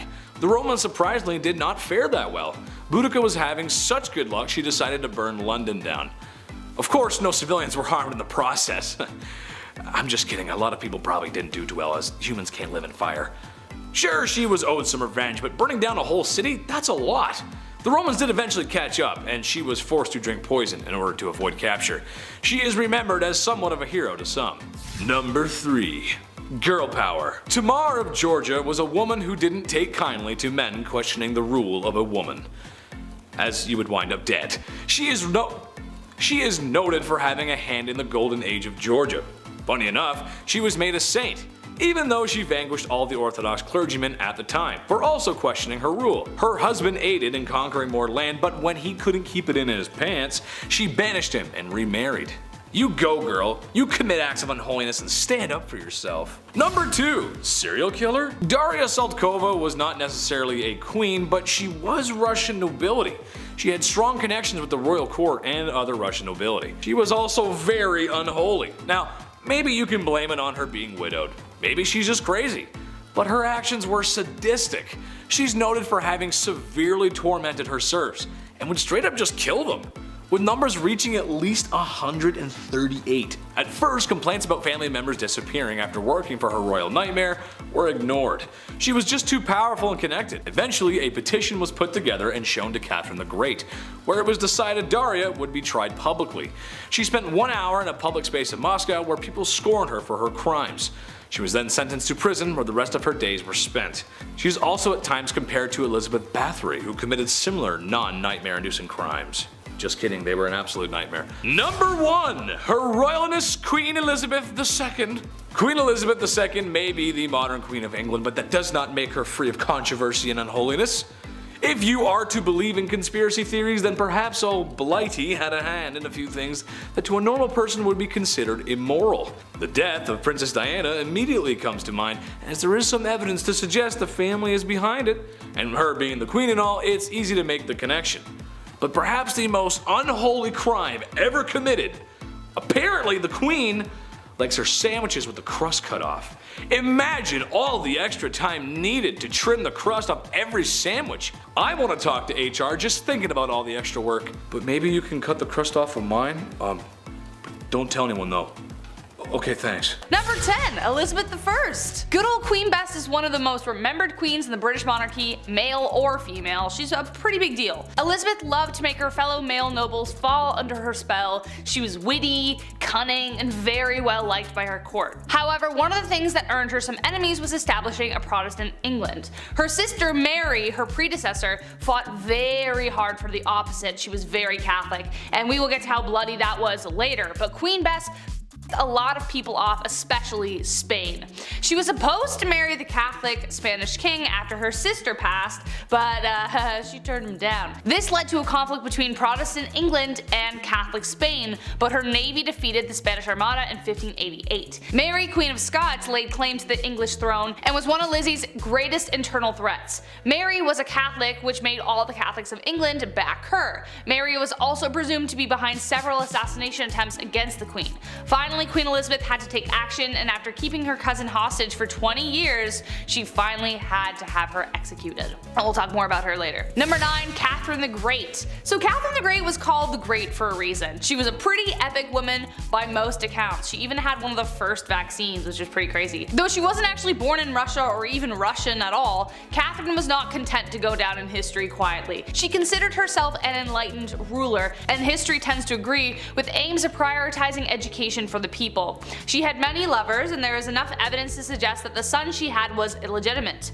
Peter III of Russia was hardly the man Catherine intended on marrying, and later planned a coup against him, which resulted in her position of power. However, the coup did turn bloody when on July 17th, Peter died under mysterious circumstances. There isn't proof that she was directly involved or even knew about it, but it cast a dark shadow over her reign for the rest of the time. Number 8, Grace O'Malley. We've got enough traditional royalty on this list that we definitely need to spice it up. Enter Grace O'Malley, the Pirate Queen of Ireland. Pirate Queen! What a title. Definitely considered unholy behavior, Grace abandoned the traditions of women of the time and fled to the sea. There, she took on the waves and perils of Davy Jones' locker with a legendary ferocity. She was born into the clan O'Malley around 1530, around the time of Henry VIII's rule over England and Ireland. Clan O'Malley was a notorious seafaring clan and ruled the southern shore of Clew Bay, Achilleland, and most of the barony of Murrisk for over 300 years. Grace was really well educated and could even converse fully in Latin, Spanish, Scottish, Gaelic, and French. She was not one to be refused, and after spending years fighting the British, she finally met Queen Bess, and not only did she speak Latin to her, but she refused to bow, as she was considered a queen herself by that point. Number 7, Mary, Queen of Scots. I told you I was gonna bring her up. A name you will recognize, as I've already mentioned her before, but in terms of who the villain in that story is, it depends on which side you're telling the story on. Mary's story is full of tragedy, romance, betrayal, loss, and heartbreak. Unlike Lizzie, Mary was a dedicated Catholic and spent the entirety of her reign trying to gather the Catholics against Elizabeth. She had a series of marriages and relationships that led to tragedy every which way she went. Her first husband, the Dauphin of France, died shortly after their marriage. Her second husband she loved until he became a drunkard, and then she just started running things. But he was mysteriously unalived while she was 6 months pregnant. He was inside a building that exploded, but his body landed outside, and it turned out he was strangled. So what happened there? She would later give birth to 2 stillborn sons, but she would have sons later on. She would have a son who would inherit the throne after Elizabeth's death, but it was due to Mary's plotting and scheming that eventually ended her in death. So she did actually plot to kill Elizabeth. So that's a pretty unholy deed, I would say. Number 6, Princess Olga of Kiev. Okay, wow, this woman. One saint you definitely don't want to mess with. Despite being a saint, Princess Olga of Kiev was actually pretty sinful. She was one of the most vicious and vengeful rulers in the history of Kievan Rus, which would later become Russia, Ukraine, and Belarus. Olga took center stage after her husband died and made sure she would never be forgotten. Her husband died in a very gruesome way by the enemies that we're going to talk about in a second. When the people who viciously unalived her husband tried to persuade her to marry their leader, they sent 20 men. Olga told them to wait in their boats, had her men dig a ditch in the meantime, and the next morning buried the men alive. She then lied and told the king she would accept his offer if he sent his best company to retrieve her. He didn't know about all that stuff yet. When they got there, she locked them in a bathhouse and torched it. But it didn't stop there. Olga didn't stop there, that's not her style. She would later host a steak dinner with her enemies in which they were staked. Very Vlad the Impaler, I know. Then she set whole villages on fire by attaching sulfur to pigeons, and then it was just crazy. Damn, like hell has no fury like a woman scorned, let me tell you. Number 5, Ferdinand I of Naples. This one is so strange, I can't even, I have to mention, I cannot not say it. In a nutshell, Ferdinand looked normal, just your average European king. I mean, what could be wrong about this guy, right? He looks pretty normal. Well, the guy was basically Buffalo Bill. Ferdinand liked to keep his enemies close, taken after a little bit of Michael Corleone. However, so close that oftentimes dinner guests would mysteriously disappear and end up not breathing. Afterwards, they would be mummified and pickled and dressed as if they were still alive. He would then invite more guests over for dinner to show them what could happen if they crossed him. He would open the doors and show them a sick dinner-esque area play thing of people dressed up, and that's what bad people do. That's what Buffalo Bill would do. That's gross. We don't like that. Number 4, Henry VIII. Are you even surprised he's on this list? I mean, come on, it's Henry VIII. But I support all healthy marriages, and I support healthy divorces. Sometimes things just don't work out, but that doesn't mean you have to go all Johnny Depp on the situation. There's better ways to work things out. Well, in Henry's case, it may not be televised on national TV, or global TV in this case. It was more like Edward Scissorhands, if you will. Henry VIII is famous for dealing with his wives. When the church would not grant him the divorce he so wished for, he removed his wife's head from her body. And then he remarried and divorced another, and then he, another one lost her head and then divorced another, and then finally he passed away and the wife lived on. It makes sense, sure, that's, all I'm saying is the man went a little too far, that's all I'm saying, just a little bit. Number 3, John, King of England. This is the dude who wrote the Magna Carta, which for legal students everywhere is like Planet Krypton. It's where it all starts, the whole Superman, the law, everything. It's the basis of everything. Besides Hammurabi's Code, of course. Well, it's not like he signed it very enthusiastically, and the man really wasn't the nicest. He's also known for taking 22 of his most noble knights and throwing them away in a dungeon until they starved and didn't wake up for, well, no breakfast. He betrayed his brother, Richard the Lionheart, the very famous Richard the Lionheart, who also wasn't very nice either, and is suspected of being the mastermind behind the de-lifing of his nephew. Ooh, talk about family scandal. Number 2, Napoleon Bonaparte. I know, hear me out though. The story of France and Napoleon is one for the history books. I mean, really, it's so strange. Imagine a country that violently overthrows its king and queen, and then while in the middle of that, which could be described as the worst political strife in history, you then go to war, which, if you know how that, it's not a good idea. You're probably gonna lose. Except Napoleon didn't lose. Napoleon took France to war like 5 times within a short time period and won most of them. It's pretty good. Well, good for winning, not good for the people that didn't make it. That's when he declared himself Emperor of France and kind of lost his way, which it's stupid because it defeated the whole purpose and point of the revolution and the democracy that the people were so fighting for. Eventually, the international community caught up with him and banned him to an island twice. Because he came back and said, I'm back, and they're, no, back to the island. Go back, you're going back. Number 1, Elvis Presley. Look, I know, it's Elvis, but he's the king of rock and roll, man. You can't go wrong with Elvis. Plus, it kind of works too, because I think people have a really good image of him, but he actually wasn't. You'll see. He is the king of rock and roll, to be fair, and he's more famous than any king on this list, actually. But the king of rock and roll isn't so squeaky clean, and certainly not a stranger to crime and scandal.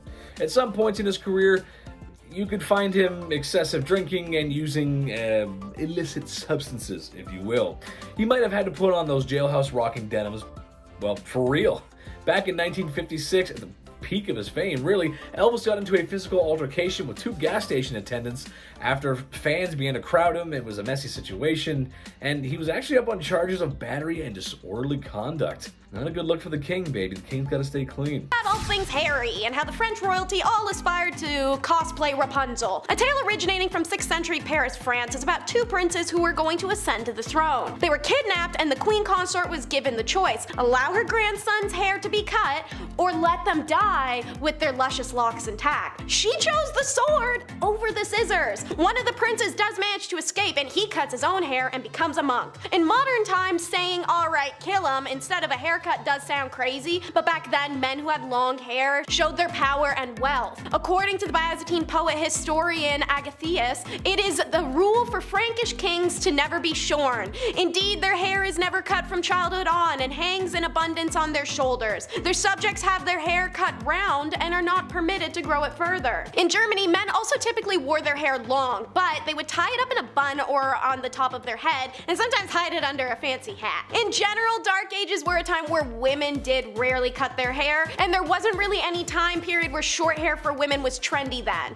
Lower class women typically wore their hair up in braids and buns because it was easier for them to work with, while upper class women got to style their hair with more intricate processes, using ribbons and metallic wires to help keep their braids and buns in place, like a Leia. On the other end of the spectrum, however, bold is punishment. To address why the grandmother would allow her grandson's death before a haircut, in today's world men shave their heads for all sorts of reasons. They could be naturally losing their hairline, have alopecia, or they're just prone to hair loss. However, in medieval times, hair was considered a symbol of power for royal men, as explained. Royal men never cut their hair, so the longer the locks, more powerful you're supposed to be.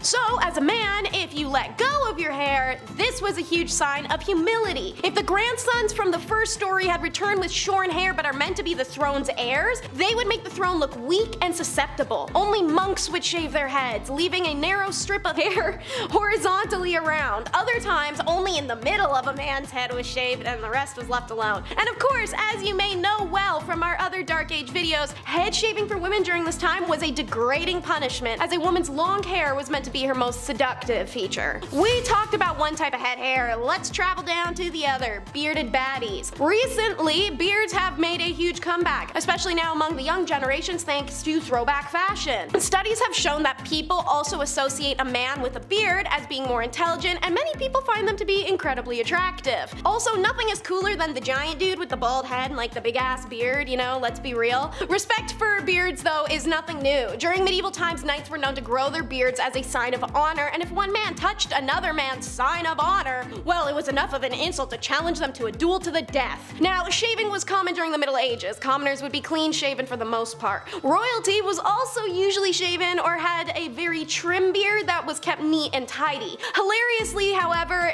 this is kind of how barbers get started. Back in medieval times, mirrors were very small and cloudy, so they're not reliable. They were also only available to the upper class. On top of that, razors as we know them today didn't exist, so if you want to shave, you need to use one of those dangerously long razor blades. So most folks would visit the local barber surgeon for a Sweeney Todd style lineup. As we mentioned earlier, monks had shaved heads and no beards, so they took turns shaving one another as a community. And speaking of faces, the Dark Ages were surprisingly skincare obsessed. Vikings are remembered as some of the most hygienic of historical people, and they were reported to have the best practices of personal hygiene in the early Middle Ages especially. Most notable was the near daily bathing they did in the cold waters of fjords and rivers. They used combs made out of ivory or innate wood carvings, and they practiced braiding their hair for prestige and ranking. The daily practice of bathing and personal hygiene actually was what spared the King of Poland from an outbreak of plagues that had been seen in Europe. Meanwhile, in England,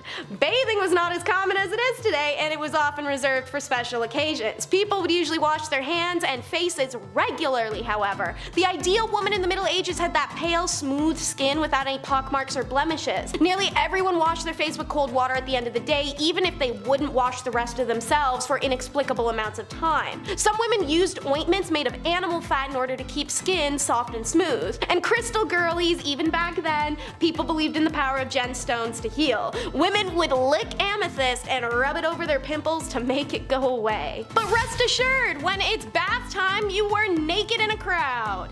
In many Middle Age cultures, public bathing was commonplace. The Romans, Egyptians, Greeks, they were especially known for their bathhouses. And in the spring and summer, commoners could be spotted using streams and rivers to take a bath on a nice warm day. Back then, this wasn't seen as being indecent or strange. Water was scarce, and the process of heating a bath bath was time-consuming and expensive, so it was also common to share bath water among a lot of people and be less wasteful. However, people are still humans after all, so like teens at a pool party, public bathing became associated with a certain level of sensuality. Seeing as this was a time period where intercourse was usually in hearing or seeing range of your imminent direct family, it's not a surprise this happened, let alone the fact nobody actually cared if it was. Well, except the church. They threw a bunch of laws around to try and limit that crap, but that's always what they've done. Anywho, in Japan, they still continue the tradition of public bathing in hot springs to this day. However, they have the option to segregate men from women, so it's not as often that people leave the public bathhouse to hook up nowadays. Not to get you guys too excited either, but...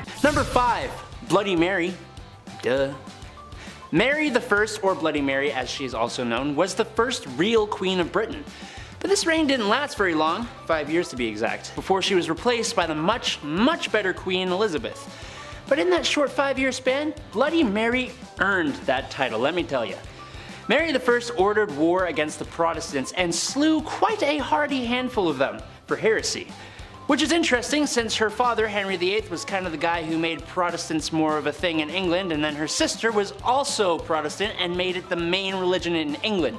History is full of people needlessly passing away because what they believe isn't the right thing. Anyways, to heat things up, Mary even had some of these Protestants burned on the spot. Some is kind of an unfair statement. You see, the Queen here was responsible for burning over 300 Protestants at the stake. Other kings and queens burned people at the stake for their faith. I mean, Mary's father did it, as did her sister. But it's the sheer amount of people that make her much worse and much more famous. Number 4. Taking over. Queen Catherine the Great of Russia was obviously a queen of Russia. But that don't mean she was actually Russian. She was actually German-born. But she was Russian to get herself into power when it turns out her husband, Emperor Peter, was not very liked by his own people, as he showed a very obvious dislike for Russia, which is kind of weird. She took advantage of people's disdain, and while she may not have directly done the life ending here, it is pretty well stated that the act was committed by her supporters, and public opinion held her responsible. She was called the Great, but it seems she was actually kind of the absolute worst, even if she was a strong ruler. She does look very proud of herself in a lot of her paintings though, which, I mean, she overthrew her own emperor husband and became ruler of a country she isn't even native to. So like, yeah, I guess, good job, I think. Number 3. La Loca de Loco. Finally, a queen not on this list for ending other people's lives. No, Juana La Loca was far worse than that. Not to be insensitive, but Juana La Loca was loco. She was the Queen of Castile from 1504 to 1516, and she suffered from various mental disorders. After her husband died in 1506, her father buried his body, but that didn't stop La Loca from opening the tomb and caressing her husband's non-living body from time to time. Ultimately, she even ordered people to dig up the body fully, and she would kiss her deceased husband's feet. Sorry, excuse me, I need some water after that. That's disgusting. That's a lot. Oh good, we aren't done. Of course not. No, apparently, Juana would also carry his coffin everywhere with her and even kept it under her bed. It wasn't until years and years later she allowed his burial outside her window, finally. Look, I get loving somebody, but dear lord, imagine what she was like when he was alive. Stage 10 clinger, 100%. Number 2, let them eat cake. How about a queen that caused a whole revolution? That's gotta be a good one. We have almost all heard of Marie Antoinette. She was well known for splurging on things she shouldn't have and the countless affairs and scandals she was involved in. Like the scandal of the necklace. Countess de la Motte pretended to be the queen's friend and entered the French court in 1785. She fooled a member of high society in believing that the queen loved him, even going as far as to hire a lady of the night, disguise her as the queen, and convince the poor guy that Antoinette wanted to purchase a diamond necklace that cost 1,600,000 livres, which is almost $12 million by today's money. The amount of sheer greed and debauchery that happened while she was around made her own people rise up and fight back against the unfairness of the French monarchy. Good job, you made your people hate you, cause y'all ignorant. Number 1, Countess not Dracula? Born in Transylvania, because of course she was, in 1560 Countess Elizabeth Bathory of Hungary was a Hungarian noblewoman. But more than that, she was an extremely infamous serial slayer. She used her position of power to defend herself from ever having to suffer the consequences of the heinous crimes she would commit. Okay, well, name the crimes, Adam. Okay, I will. Elizabeth spent years slaying servants and peasants just because she wanted to and enjoyed it. She did it so much that her own husband, Count Nadasti, went so far as to build his wife a torment chamber for her to do this more comfortably. Great husband, horrible person. Elizabeth also had a nasty habit of actually feasting on her prey. She would often bite and eat chunks out of them while they were still alive, and in one case, she may have even forced someone to cook and eat some of their own body. Eventually, her conduct became so appalling that a trial was held. It only took forever to happen. She was convicted on 80 counts, but was only sentenced to solitary imprisonment within her castle. That's it. Like, how is that okay? I don't get it. She thankfully met her end 3 years later in 1614, but my lord was she a bad dudette. Not good. At number 10, the king of hobbies. Everyone has their interests, right? Like, for example, I like video games, and I like watching people scream at their teammates for not helping everyone else out. I'm looking at you, Blake. For kings back in the day, they didn't have people on Rocket League to scream at, so they had to find other interests. For Tsar Peter the Great, he had a lot of interests, and they were all very bizarre. Firstly, he had an obsession with short people, especially dwarves. To him, they were like his real-life dolls or something, and he would hold weddings for them, and even hold lavish funerals, complete with small horses pulling a small coffin on a carriage, and even a very short priest to hold the ceremony. But other than this obsession with short people, he also dabbled a bit in medicine. He liked watching surgeries be performed like he was trying to be on Grey's Anatomy or something, but when watching the surgeries just wasn't enough for him, he would sometimes perform them himself. Now remember, he's not a doctor, so it's no surprise to learn that these surgeries rarely ever went well and people died. I certainly wouldn't trust him to give me any kind of surgery, but he was a king so he could do whatever he wanted. Peter the Great also loved dentistry. It is said that if you wanted to get all buddy-buddy with the king, all you had to do was let him pull your tooth. Sounds like the guy was one heartbreak away from starting his own medical drama, but in the worst way. Number 9. Banning coffee. This is the worst of the worst, people. Murad IV, Sultan of the Ottoman Empire. The guy banned coffee like an absolute monster. No more triples for you. He was born in 1612, and for the most part, his mother was ruling through him because he was so young. That's often the case with most of these young rulers. They just get, hey, you're 7, now you rule a kingdom, enjoy. It's tough, they're not gonna know what's going on. But when he got a little bit older, he put forth these laws, punishable by death, might I add, in order to get things back on track. That was the key. He banned coffee, tobacco, and alcohol. He would actually disguise himself as a civilian during the nighttime and would wander around aimlessly in hopes that he would find one of these dark roast renegades. If you were caught outside having a quick smoke break, you weren't arrested, you didn't get fined, but rather, Murad IV himself would take your head off right there in the streets. No trial, no jury, just straight to execution. All because you're drinking a Bud Light Lime.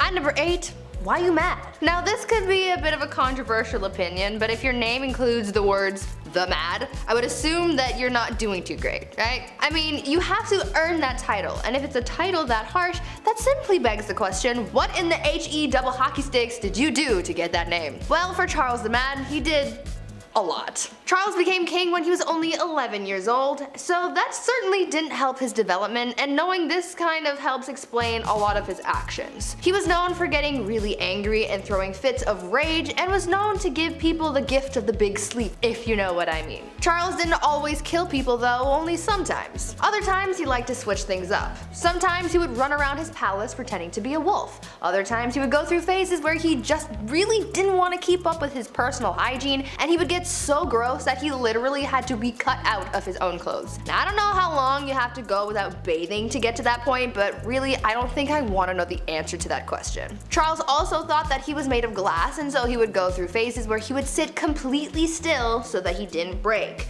Kind of like Drax from Guardians of the Galaxy, but not as, extraterrestrial. Well, maybe he was. That honestly would explain a lot. Number 7.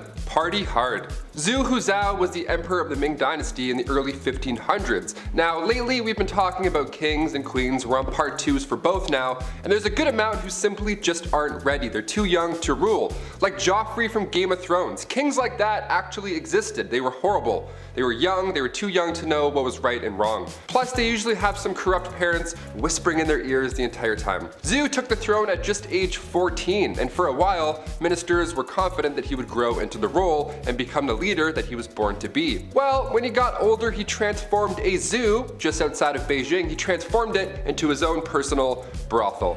Yum. I mean, on one hand, I'm glad the animals are free, but like, a zoo?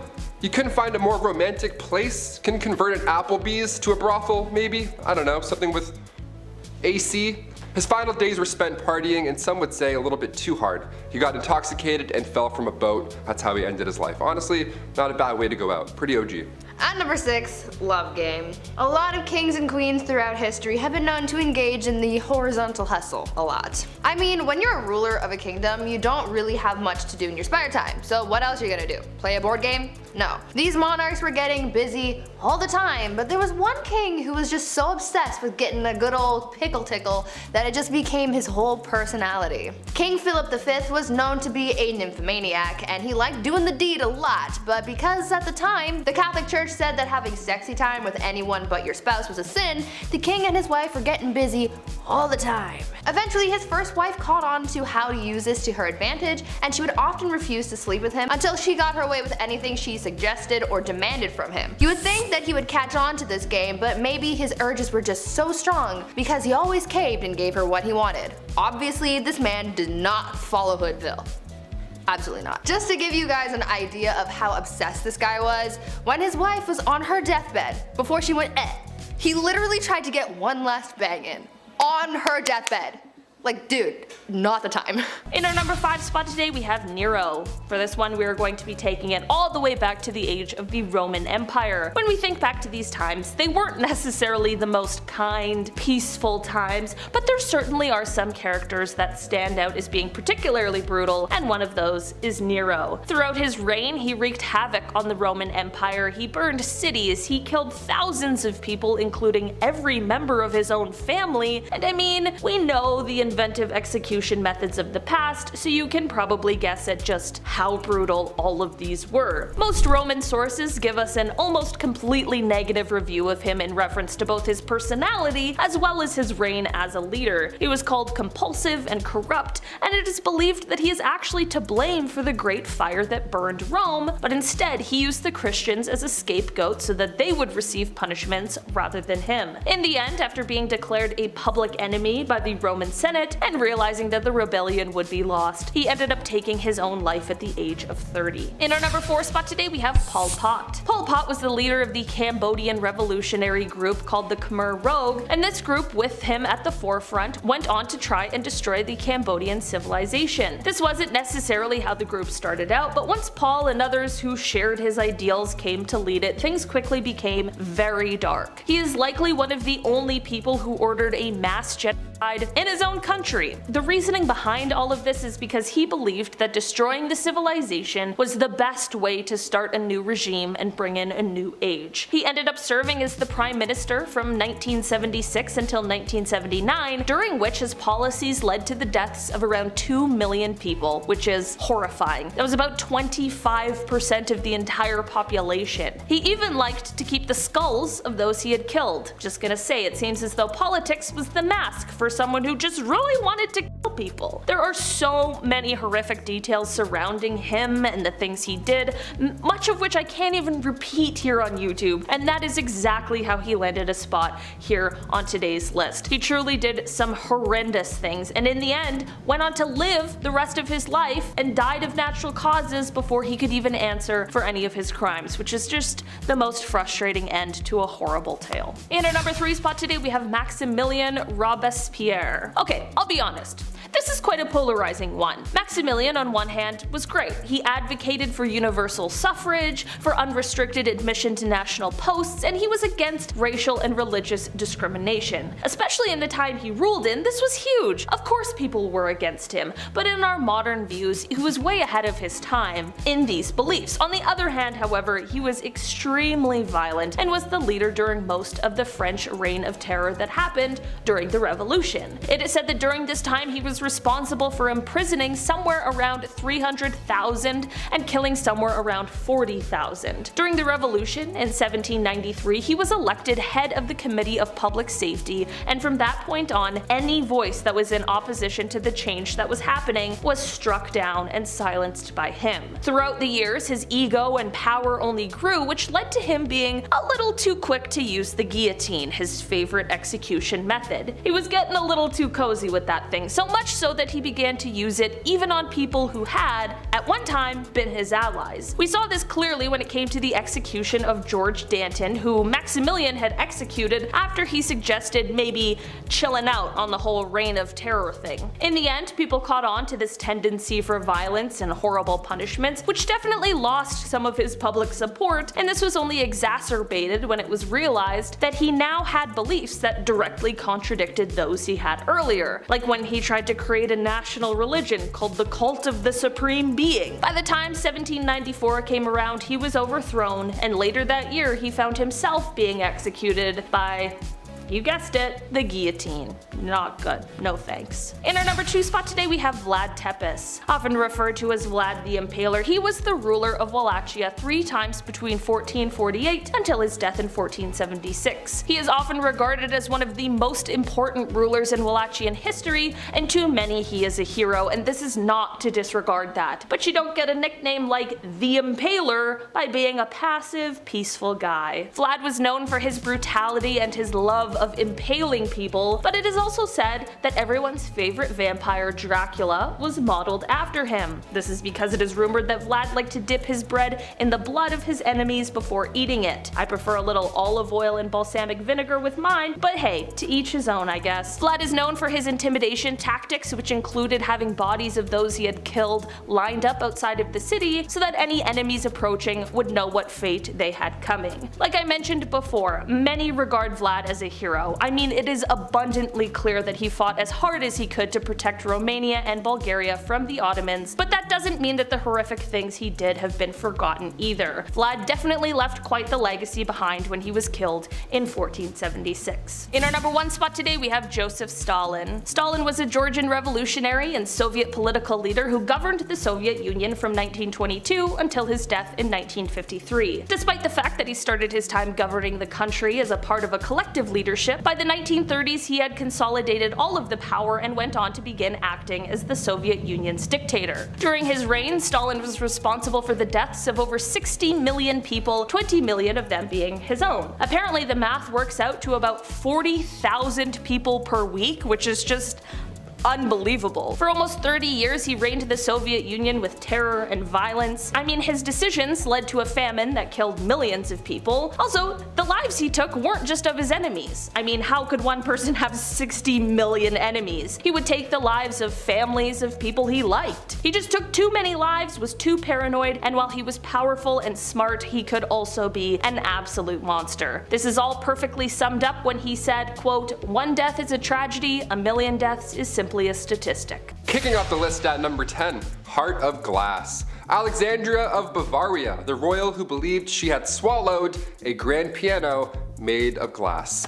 I'm not joking, yeah, she was a princess, so not technically a queen, but this is so insane that I had to kick off this list with it. The 23-year-old Bavarian princess was quite the scholar. She was known to enjoy literature, but she equally put energy into convincing those around her that she'd swallowed a piano made entirely of glass when she was a wee child. She grew up afraid that her inner piano would shatter. We have an inner demon, she has an inner piano made of glass. So she would enter rooms slowly and sideways, I'm not kidding, to, avoid cracking that personal piano problem. Just like King Charles VI, he thought he was going to break at any given moment. Saying you were made of glass was quite an uncommon delusion. The victims were more often than not royalty. They had glass, they watched this fancy material shatter in their hands all the time. No wonder, it probably scared them. There's actually a play on this glass delusion. It's called The Glass Piano by Alex Sobler. Quite recent too, apparently it's a blast. Check it out if you have the chance. We love that. Keep writing plays about glass pianos. This is insane. At number 9, Rosemary's Baby. Back in the days of old, it was very important to the monarchy to have a male heir. Many kings throughout history have been known to get very upset when they weren't given a son to inherit the throne,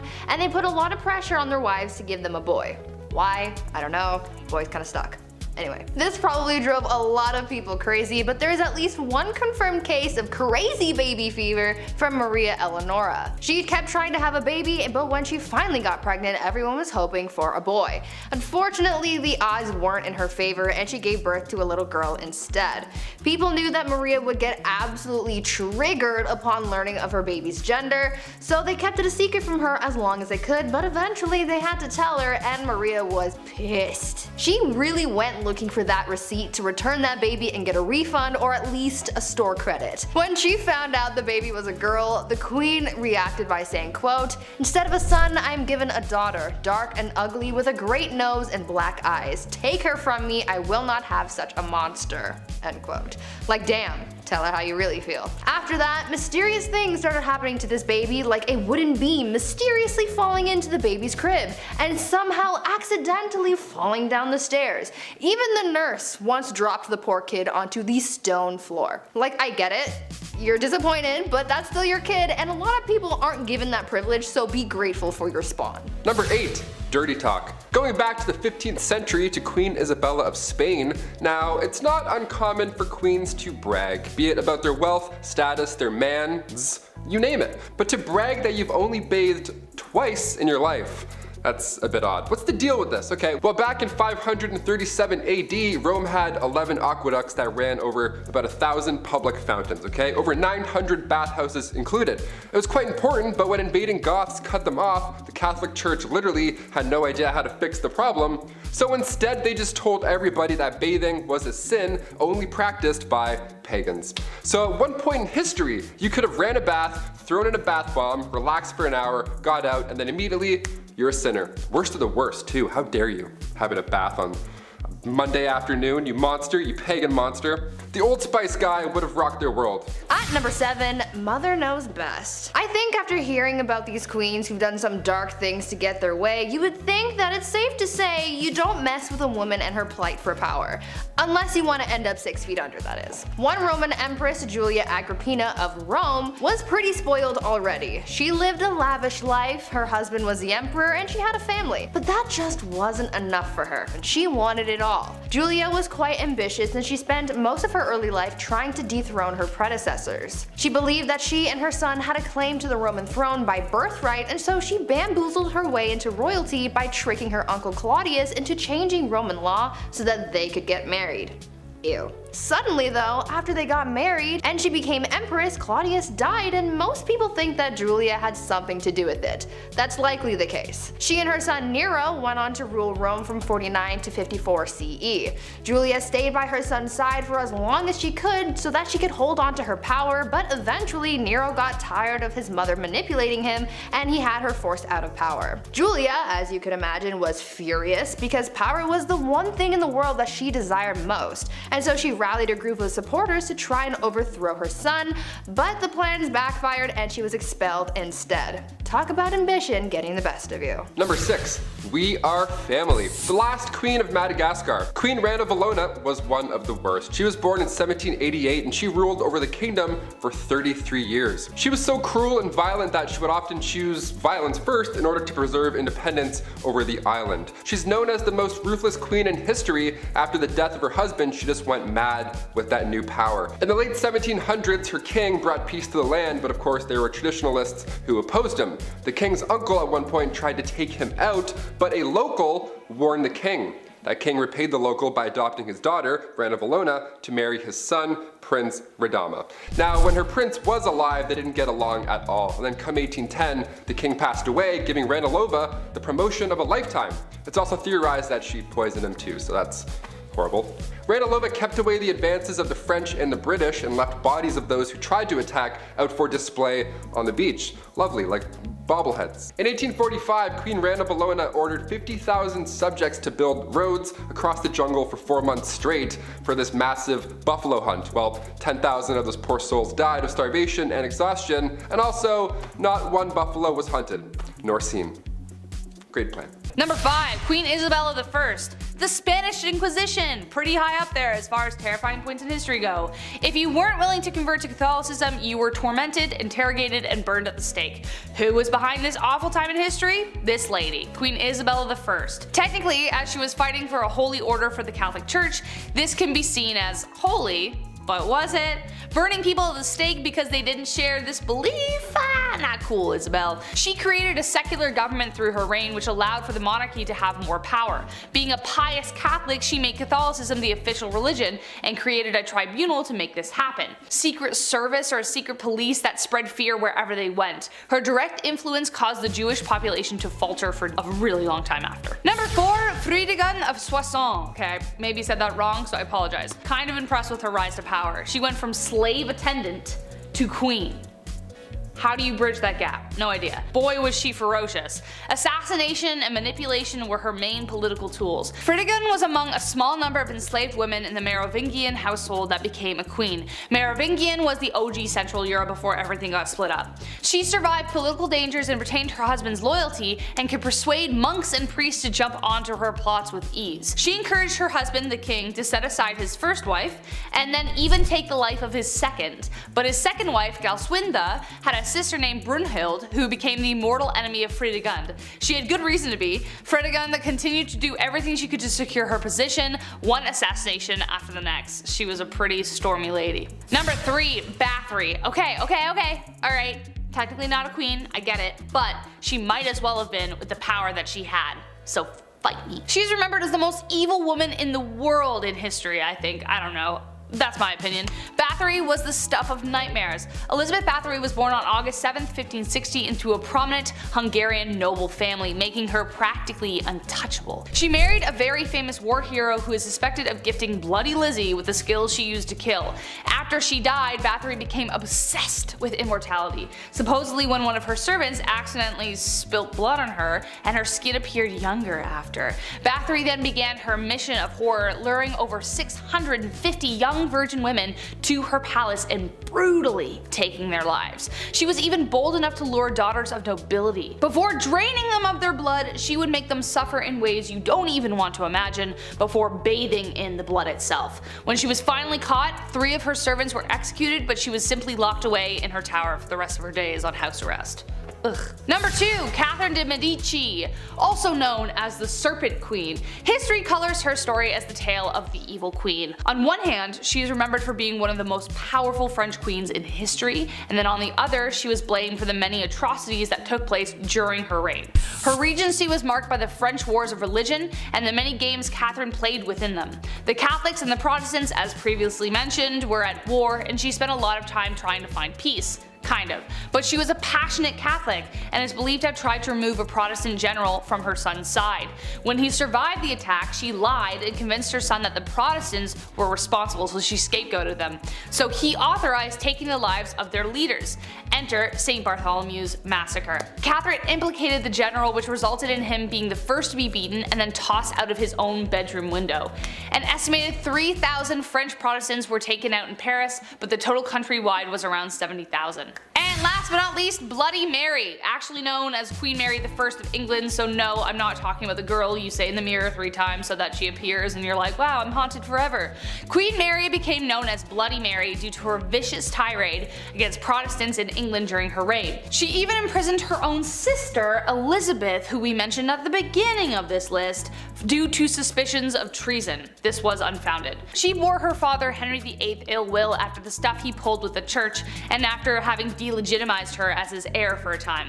After Mary took the throne and married the Catholic King of Spain, she began carrying out her plan for England to become Catholic once again. In 1555, she revived England's heresy laws and began burning offenders at the stake, starting with her father's longtime advisor, Thomas Cranmer, the Archbishop of Canterbury. She burned over 300 convicted heretics, most of them being common citizens, and dozens more died in prison, hence giving her the name of Bloody Mary. At number 10, blinded by ambition. I don't know about you, but I think my favorite part of these queens lists is learning about all the wild and crazy things that queens did to keep or acquire power back in the days of old. Like, these gals were absolutely ruthless, and they weren't afraid to absolutely body anyone who stood in their way. We've heard about queens taking out enemy tribes, their husbands, and even their own family members. This all sounds like a round of Call of Duty when you're the last one on your team and you're just murking everyone in sight trying to save your own skin. Let's talk about a queen, or rather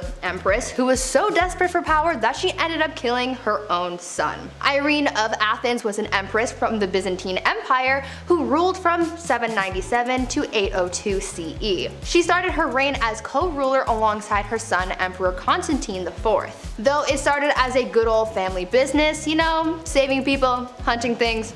Not really. Things went south as they normally did back then. Irene wanted all the power to herself, and so she sought out to eliminate her competition, her own son.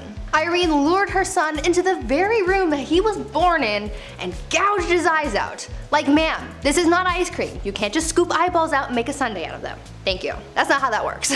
Constantine ended up dying as a result of his injuries, and since his own heir had passed away earlier that year, the transition of power ended up going to Irene, who became emperor. Yes, emperor, not empress, because she was the sole ruler, making her the first woman to do so. Number 9. Topless duels. Yeah, you heard me. Hungarian Princess Pauline von Metternich was married to Prince Clemens, but she was born in 1836 and she had to marry her uncle when she was 20 years old. So, surprise, surprise, she was unhappy. Who knew?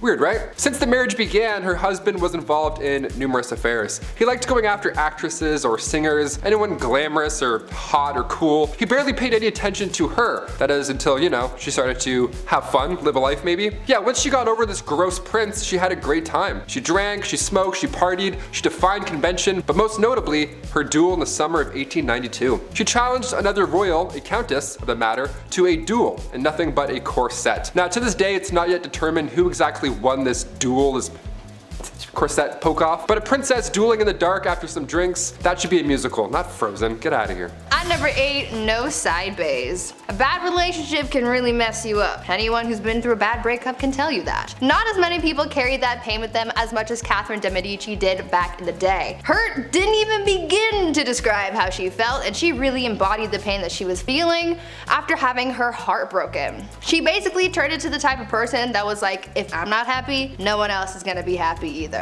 Catherine's husband, Henry II of France, had a mistress, and Catherine was well aware of it. They had been having an affair for basically the whole time Catherine was married to Henry, and he loved his mistress more than he ever loved his wife. When Henry was on his deathbed, his final request was to see his mistress one last time, and as a final F you to her husband, not only did she deny the mistress from visiting Henry, but she literally made him die alone with no one by his side when he kicked the bucket. On top of this hatred towards her husband though, Catherine was also an absolute B-word to her daughter as well. Catherine would fight her daughter over her romantic affairs. I guess she didn't want her daughter to be like her father. Either way, Catherine got so mad about one of her daughter's affairs that when she found out about her lover, she locked her daughter away in a castle and never saw her again. Talk about a serious grudge. Number 7.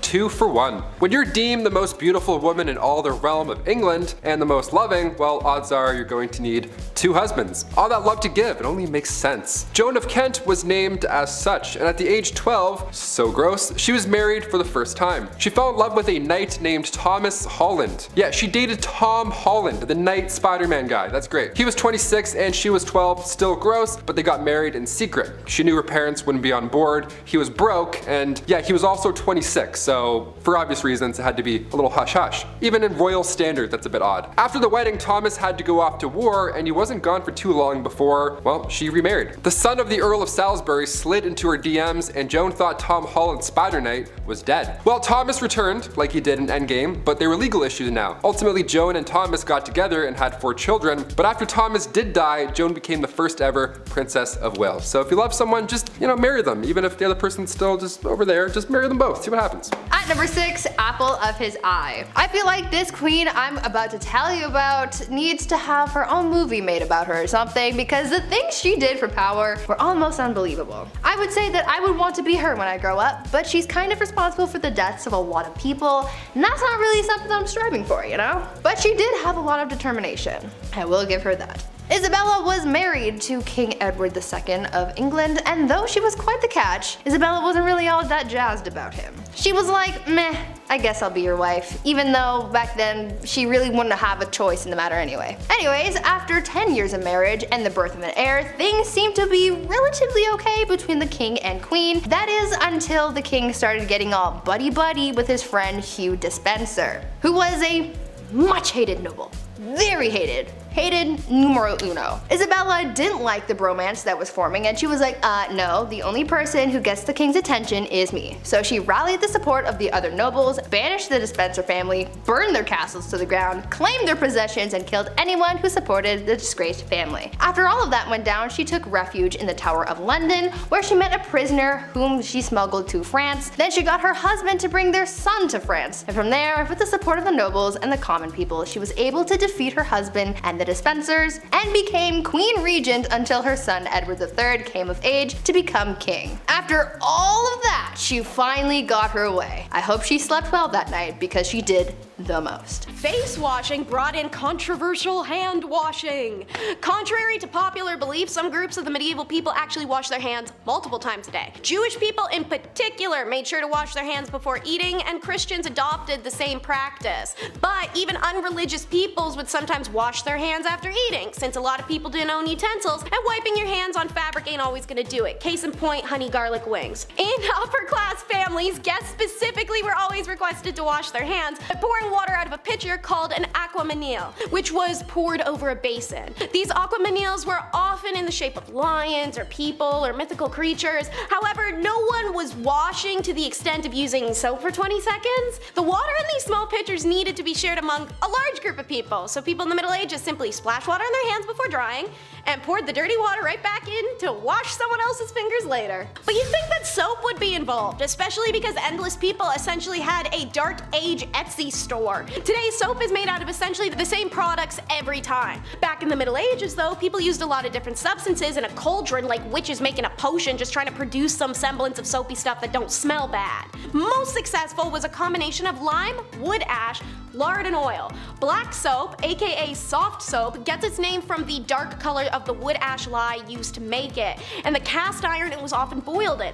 Hard soap was made with high quality barilla ashes, which creates a light colored lye. Therefore, white soap quickly became equated with high quality hard soap. The stiff soap was then molded into cakes and bars, added dried flowers to the outer side, and the quality and scent of the soap changes depending on how wealthy someone is. Unfortunately, in case you didn't catch the keyword in there a few times, folks made soap with lye, which is so harsh it can remove skin if you scrub a little too hard. Next is how the world could have had toilet paper faster if they weren't judgy wipers. China had toilet paper figured out as early as the 6th century, making small squares of rice paper that would decompose into the ground and take the feces with it. Pretty eco-friendly stuff. However, the Europeans found this to be horrifying because they thought it was disgusting that the Chinese only wiped without actually washing their backside with water.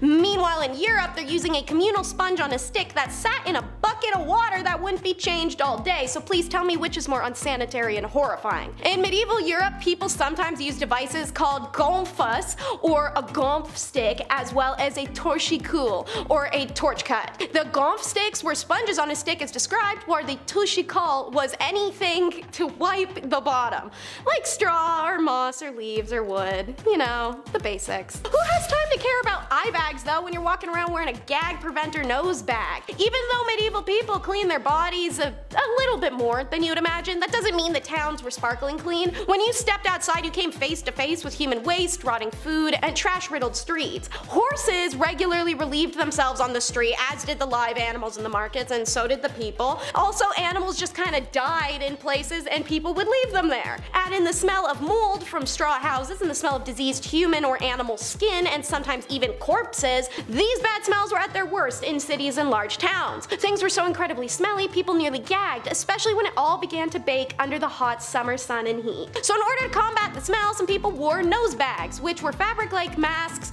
that were filled with flowers and other fragrances that would be able to help the stomach smell the streets filled with waste. Men and women would put noses in the nose bag, give them a huff, and life is good again. The lesson here, be thankful for breeze and use it. And of course, the weirdest for last, the ear spoon. Sounds promising, doesn't it? While nowadays people use Q-tips to clean your ears, which apparently we aren't even supposed to be doing, as cringe-worthy as it sounds, people use long wooden or metal spoons called ear spoons or ear picks to remove the wax. Ear picks were also frequently made of bone, ivory, and brass as purely utilitarian items. Archaeologists have found them amongst the Vikings primarily, where it was common for them to carry an ear spoon on a chain around their neck so that they never have to be without their little tool should they ever have to degunk themselves. Ear spoons were used by all levels of society in medieval and post-medieval England following the Tudors. The 17th century English knew about plaque, which they called scale, and they were encouraged by their doctors to scrape their teeth frequently. So these little doodads expanded to include that purpose. And how could I not mention that while a tailor normally would use beeswax to coat thread and make it stronger and easier to use, with no bees available, earwax would do. As gross as it may seem to us today, earwax was worth saving and selling. Number 10. Girl Troubles. Maria Eleonora of Brandenburg was a kind and loving mother, so long as you were a boy. Unfortunately for the royal mom, she had a great difficulty giving birth to a male heir. So when her daughter Christina was born, Maria proclaimed that she was given a dark and ugly daughter with black eyes. Eleonora often called her a monster. Oh yeah, and she did try to kill her on several occasions. Nothing says mental stability like blaming your daughter for being a daughter, and not more like a son, because the male-dominated patriarchy that is royal society has no effect on this, right? Number 9. Eyes on Irene. Irene was born into nobility and worked her way up the royal hierarchy. So why is Irene on this list? That's because she's probably the worst mother ever. When her son Constantine grew into adulthood, he made efforts to sideline his mother and challenge her position as a ruler. Irene, feeling some angry mom energy, retaliated in probably the worst way. In 797, Irene organized the capture of her son, and when he tried to escape, ordered that his eyes be gouged out. Constantine would later die of his injuries. Listen, I've had my fair share of minutes clocked out in the timeout corner. You can ask any one of my teachers, they'll tell you. And maybe even a few times today I should be put in the timeout corner too. But holy shit, mom, eye gouging? I ain't that bad. Sheesh. Number 8. No cake for you. Marie Antoinette was the last queen of France, and for good reason. To make a long story short, she was part of the upper class nobility who benefited from the poor and overworked. When in a time of economic ruin, she still found a way to live a life of excess, while literally everyone else suffered. Spending all of France's money on completely ridiculous items, even by Lady Gaga standards, she jokingly became known as Madame Deficit. Eventually, she would be executed in the Revolution. The expression "let them eat cake" was most likely not said by her or by anyone, but regardless if it was, it's a statement to show the complete disconnect and ignorance the nobility had when understanding just how bad things were for the working class. They most likely didn't care either. People were starving and putting heads on pikes. Do you really think they had time for cake, your highness? Oh, to be as beautiful and ignorant as an 18th century queen. Number 7. Lover's touch. Some couples flourish, others fizzle out. Some keep their privacy, and others like to make out in the hallways, right in front of everyone. Yeah, you know the ones. It's always by a classroom you have to walk by, or it's by your locker. Joanna of Castile leans more towards awkward locker makeouts. It's speculated that she may have had some form of mental illness. After her mother fell ill, she was reported not to be eating or sleeping, which doesn't sound that bad actually. She was also a very envious person who oftentimes expressed her distaste for her husband's mistresses, reportedly attacking one on occasion, which again, doesn't sound that bad. And when her husband died of illness, she kept very close to the man's body and traveled over 600 kilometers with it, where he was to be buried, where she would often open the casket and embrace the cadaver, and kiss him. Oh, okay, that's where the unholiness is, gotcha. I know medical knowledge wasn't great, but if your husband died of an illness, you couldn't seriously think that kissing him was a good idea. This is like the third royal I've come across that has a fixation on corpses. Sometimes you just gotta let the dead be dead, man. Number 6, who you gonna call? Queen Maria I of Portugal might have actually been insane. And no, not like come on down to my local car dealership, these prices are insane, more like the Joker on a magic white powder that shan't be named just in case. I don't want to make YouTube big Angie. She was known for ranting and raving, screaming that she had been damned. Perhaps it was phantoms of the night demonizing the poor soul. In attempts to cure her madness, such advanced scientific treatments like bloodletting and enemas were tried in order to cure her. The enema kinda makes sense. Maybe she's a little blocked up, it happens, I don't know. There were other attempts to cure her of her madness, but nothing seemed to work. While her first years in power were good, no one was ready for what they got afterwards. Hi, yes, I'm calling from the royal court. We think the queen needs an exorcism. Yeah, we tried that. Yeah, we tried that too. Yes, and we did try the tried and true method of enema, yes. How soon can you get here? Oh, okay, perfect. Yep. Yes, I am available between the hours of 8 to 5. Number 5, diamond scandals. Queen Mary wasn't the only queen with sticky fingers, it seems. The affair of the diamond necklace has sparked many conversations. France's queen from 1774 to 1792 was Marie Antoinette, and if that name sounds familiar to you, it's because she was the last queen before the French Revolution. She was also known for spending a buck on jewelry. She liked the diamonds. Now this Countess de la Motte was this young lady, a friend of the queen supposedly, who entered the French court in 1785. Now she got somebody to disguise herself as the queen, and then she acted like she was in love with this high society member, all to get her hands on this $12 million necklace. Now she said that she would pay, but never ended up paying a dime, so that's horrible by itself, and the queen supposedly had no idea about any of this or what happened to the necklace. Although this countess pretended to be her friend beforehand. The public went on to hate her for this, not believing in this scandal of course. One of the most notable lines from Marie Antoinette was when the French spoke out for not being able to afford bread. She apparently said, well, let them eat cake, which led into the French Revolution and ultimately her demise. Shine bright like a diamond, I guess. At number 4, test drives. Catherine the Great of Russia was well known for a number of things. She was known for being a good leader, a strong ruler, and surprisingly for her naughty bedroom fun times as well. She was well known for her adventures in baby making, and there was once a rumor that she did the deed with a horse. Obviously that wasn't actually true, however she did do it with a lot of men. The only problem that she really faced when it came to finding a new partner was actually having the time to do so. I mean, it's not like she could swipe through Tinder while sitting on her throne, right? What was most important to her was finding a new lover who was skilled in the sack, and she didn't really want to waste time on testing these guys out, so she had someone else do it for her.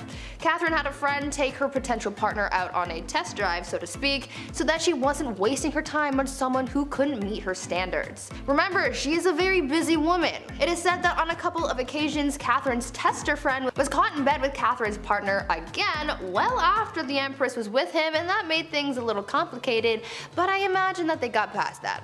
Or at least I really hope they did. Number 3, change religion. Ruling alongside the pharaoh Akhenaton from 1353 to 1336, Queen Nefertiti, aka Lady of Grace, aka the Lost Queen of Egypt, was only 15 years old when she married 16-year-old Akhenaton. Now, alongside her new young husband, she built an entirely new capital city called Amarna and ruled over what's now considered the wealthiest period in ancient Egyptian history. But when it comes to spoiled queens, or rather queens who could do anything they believe with their power, we have to mention the queen that changed Egypt's religion. Both her and her co-ruler were in a cult, the cult of the sun god Aten. In the earliest accounts of the queen, she assisted her husband in a ritual that smited the female enemies of Egypt at the time, and there have been a few blocks that have since been recovered from the Theban tombs of the royal butler that depicts the queen wearing her unique blue crown, part of these sun god rituals. So now cut to the end of the king's ruling, the Aten was now Egypt's main god. Some queens change laws, others change religion. At number 2, fake village. Imagine being so privileged and so disconnected from the world that you pretend to be poor for fun. Well, that's pretty much what Marie Antoinette did. This French queen was known for her lavish and opulent lifestyle, and that's really the only life that she knew. Apparently, living the life of a rich queen started to get a little boring for her, and she wanted to find an escape, and so she got her people to build a fake village for her so that she could pretend to be a commoner. This fake village included 11 cottages, a lake, a watermill, a working dairy, a windmill, a barn, and other quote-unquote peasant buildings. Marie apparently loved this little peasant village, and she would bring other people to enjoy it too. When she brought her guests to the village, she expected them to yes-and their way through the day and really immerse themselves into their role of a common person. She would even tell her ladies to ditch the ball gowns and wear something simple to blend in. Marie even took her kids to the fake village to teach them about farming. Even though she loved her pretend peasant lifestyle, it still didn't help her bond with the real common people, and it certainly didn't save her from the guillotine. And finally, coming in at our #1 spot, surprise entrance. The last true pharaoh of Egypt, Cleopatra VII, ruled from 69 to 30 BC. She's known mainly for her love interests, of course, her two mans, Mark Antony and Julius Caesar. And to this day, we're still trying to uncover more dazzling details of the lost queen. Now, she ruled alongside her young brother, and her life was much more than being just beautiful, which is what everyone seems to focus on more than anything.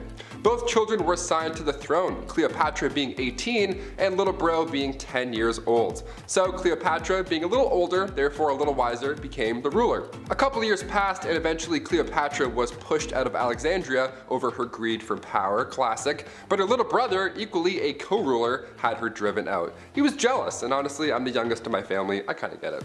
But Cleopatra wasn't quite done yet. She had a few tricks up her sleeve. Believing she was the goddess Isis, reborn, this beautiful goddess, Cleopatra made these dazzling entrances whenever she could. Most notably in 48 BC, right when Caesar arrived in Alexandria during that family feud with Ptolemy VIII. She wanted to meet the Roman general, but she couldn't be seen because there was a little bit of family beef, so she had herself wrapped up in a linen sack and then personally delivered to Caesar's bedroom. Hashtag your order has arrived. Surprise. Now, she won the heart of Rome's future dictator here, obviously, and eventually she regained Egypt's throne.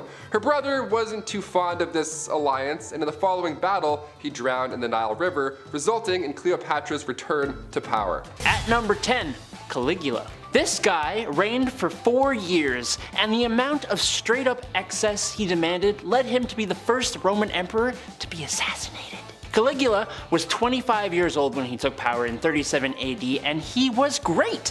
He announced political reforms and recalled all exiles, but within the same year he contracted an illness that sent him a little loopy. Like to the degree of ordering hundreds of Roman merchant ships to form a 2-mile floating bridge across the Bay of Bauli so he could spend 2 days galloping back and forth across it on his horse Incitatus. Speaking of his horse, he loved that animal so much, giving him his own house with a marble stall and ivory manger. And he almost appointed the horse consul before Caligula met his end. It got worse in the years after his demise, like in 39 and 40 AD when he led campaigns to the Rhine and the English Channel, where he actually avoided battles and instead did things like commanding his troops to plunder the sea, which means gathering shells in their helmets. The perfectly sane kind of things that you do when your favorite quote is, "Remember that I have the right to do anything to anybody." Number 9, Ramses II. He literally has the most statues of himself of all the 4,000 years of Egyptian pharaohs. That is really all I gotta say, actually. Ramses II was undoubtedly the greatest pharaoh. I don't know if that justifies his spoiled ways, but it helps explain them at the very least. He was a master builder, a war hero, and brokered peace all around over his crazy long reign. But he was also really good at the whole propaganda thing. Like I said, he has statues of himself all over Egypt that even to this day are hard to avoid.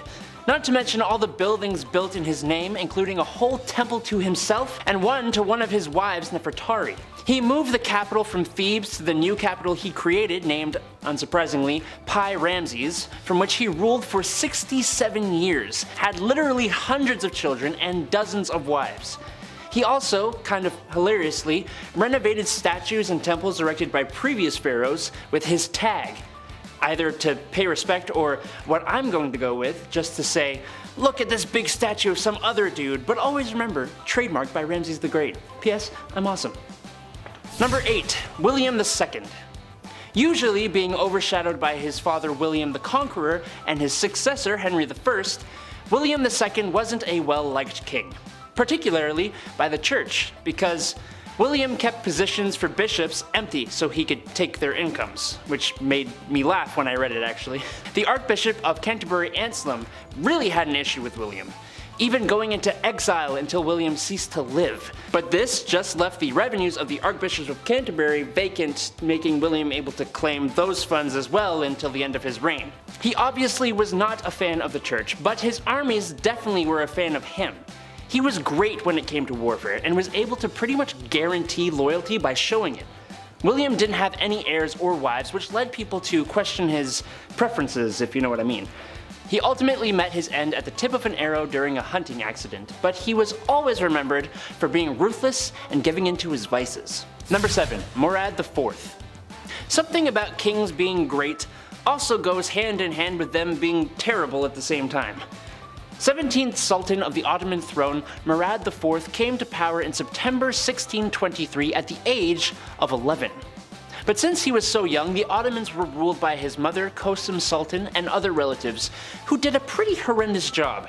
As a tween, he walked around the cities dressed as a commoner and would keep a list of those he could benefit from and those he could punish. At 11. At 21, he took control and also took some extreme precautions in order to eliminate the corruption within the empire, banning the use of alcohol and tobacco and coming up with severe measurements for the regular collection of taxes. Murad IV would never be okay with people disobeying his laws and directives, even going around the city in plain clothes to check any undisciplined actions by the locals, and he would personally punish the offenders. He did a lot for the Ottomans, but boy was he harsh about it. He destroyed coffee houses, like, come on man. Number 6. Phalaris. Phalaris of Akragas was a tyrannical Sicilian ruler from around 571 to 554 BC. And this dude was so bad his own people overthrew him after his 16 years of rule. Phalaris became ruler by some unconventional ways when it came to other kings on this list. Some think he started as a farmer who held office, and other more fun stories say he was appointed to build a temple, and instead of doing that, he took the money and built a fortress, allowing him to take power.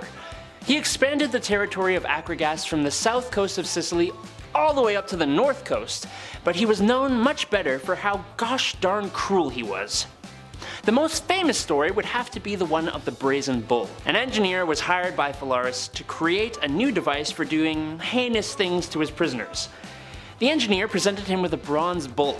There was a door that could be opened to place a prisoner inside, then they would light a fire underneath, heating up the bull and causing the poor soul inside to thrash about and yell, making the bull seem alive. He then used it on the engineer. Thanks to the citizens' revolt though, he got to be the last victim of the bull. Looks like karma's a bull. At number 5, Queen Batman. Batman.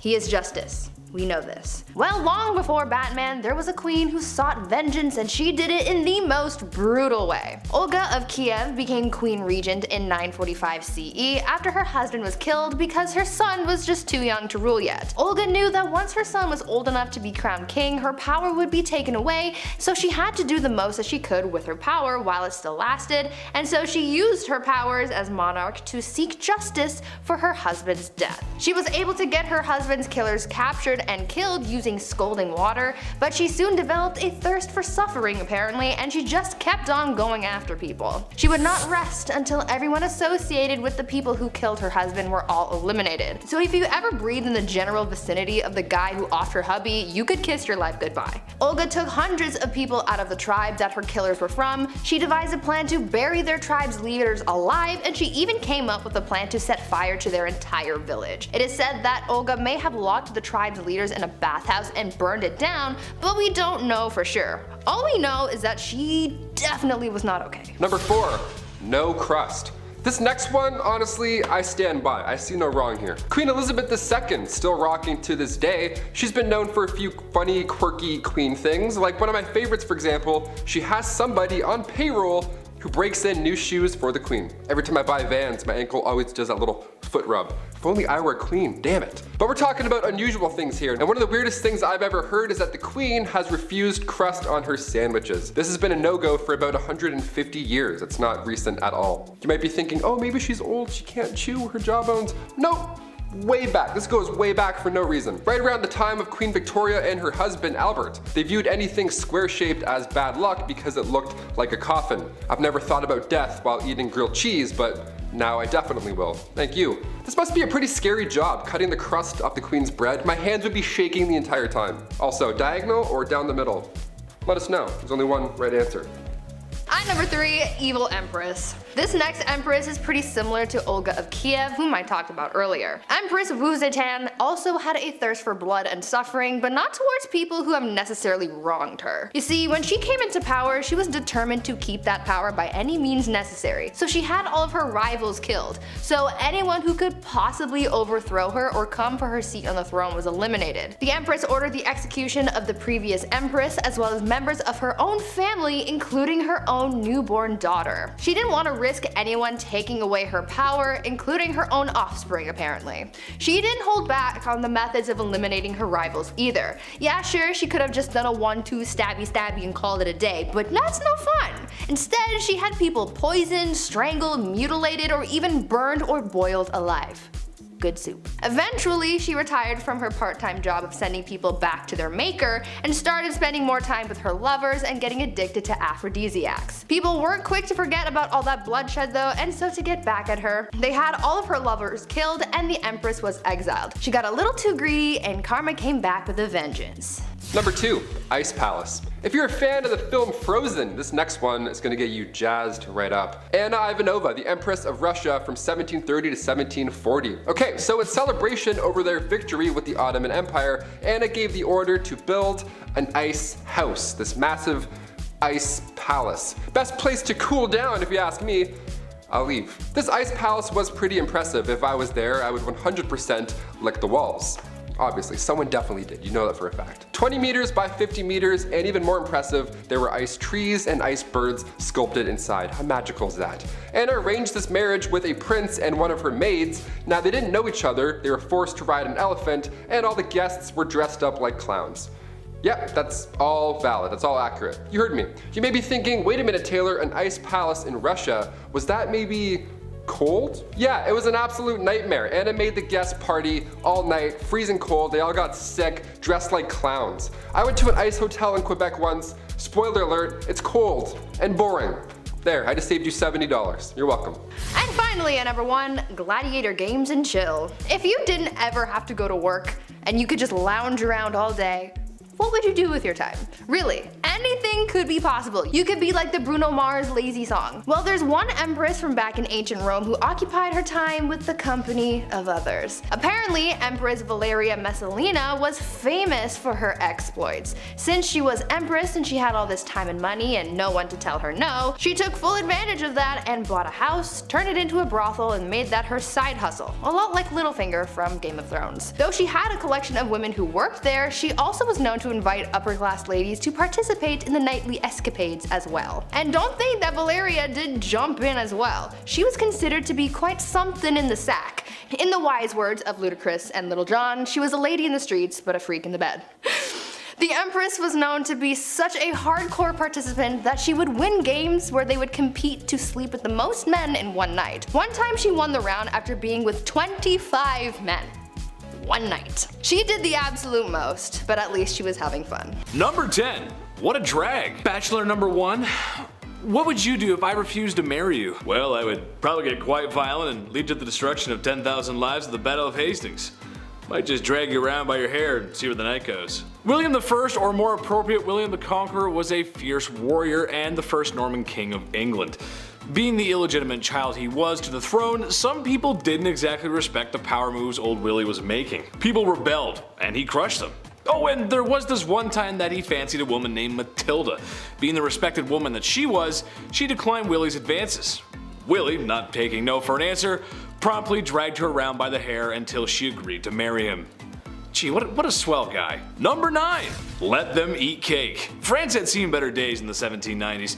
People were starving, the economy was bust, and for some reason the poorest citizens were being taxed the most.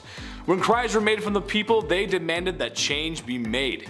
King Louis XVI, being the great leader he was, he listened to the people and there was no problem ever again. Oh wait, he did nothing and the country had a bloody revolution. The man supposed to be leading his people failed to act. In fact, he did less than nothing, often trying to silence the riots by force. But when people are very hungry, and you're living fat with high society, you can lose your head in all that chaos. While the famous quote, "let them eat cake," may not have actually been said, it's a good reminder of the disconnect between the upper class and poor. Leaving your people to starve isn't the best idea if you want to be a king for a long time. Number 8. Cashback. King George III had a simple ask of the American colonies. Right then, we just saved you all from the French and Indians, so now it's time to do the right thing and pick up the bill. Britain introduced new taxes on the colonies in order to pay back what it had spent on the previous war. But in reality, he was asking the colonies to pay up without much in return. Basically, I'm the king, I saved your skins, give me more money, which most people at the time couldn't afford.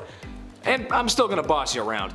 The British Empire may have been victorious, but it was the colonists who felt all the effects of the war and the economy. This happened multiple times before some patriots had had enough and decided to act. And what he did when the people he was forcing to give money spilt a little tea? Well, he sent British troops for a semi-friendly military occupation. I'd hate to loan this guy a nickel. Number 7.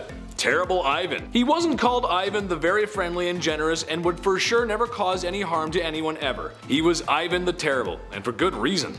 His actions are very unholy. Let's start with the fact that he killed his son's pregnant wife. And when his son came to confront dear old dad, his son was struck with a pointed staff, killing him in a fit of rage. A legend tells us that once St. Basil's Cathedral was finished construction, he was so pleased with the architect, to reward him for such magnificent work, Ivan gouged his eyes out so that no one would ever design something so beautiful again. His paranoia also caused the slaughter of Novgorod, where after he was done claiming thousands of lives, he burned all the fields just for good measure. Wouldn't want all those dead people farming without your permission. Should we tell him about the other world monuments? Number 6. Off with her head! Henry VIII is more well known for how he treated his wives more than his leadership. With a reign of over 20 years, the man had a few wives. 2 of his wives were executed for ridiculous reasons, another was divorced. Turns out, actually, the church wouldn't grant that divorce he was looking for. So Henry went and did the next best thing. He broke away from the Catholic Church and dissolved the monasteries, taking their wealth and redistributing it as he saw fit. Nothing is unholier than trying to get away from the church. Historians believe that his divorce actually led to the English Reformation. Number 5. Rebel Princess. Princess Leia wasn't the only rebel, okay? Princess Margaret partied with rock stars during the 60s. The Queen's younger sister was known as the Rebel Princess. She was seen for years and years as this, well, bad.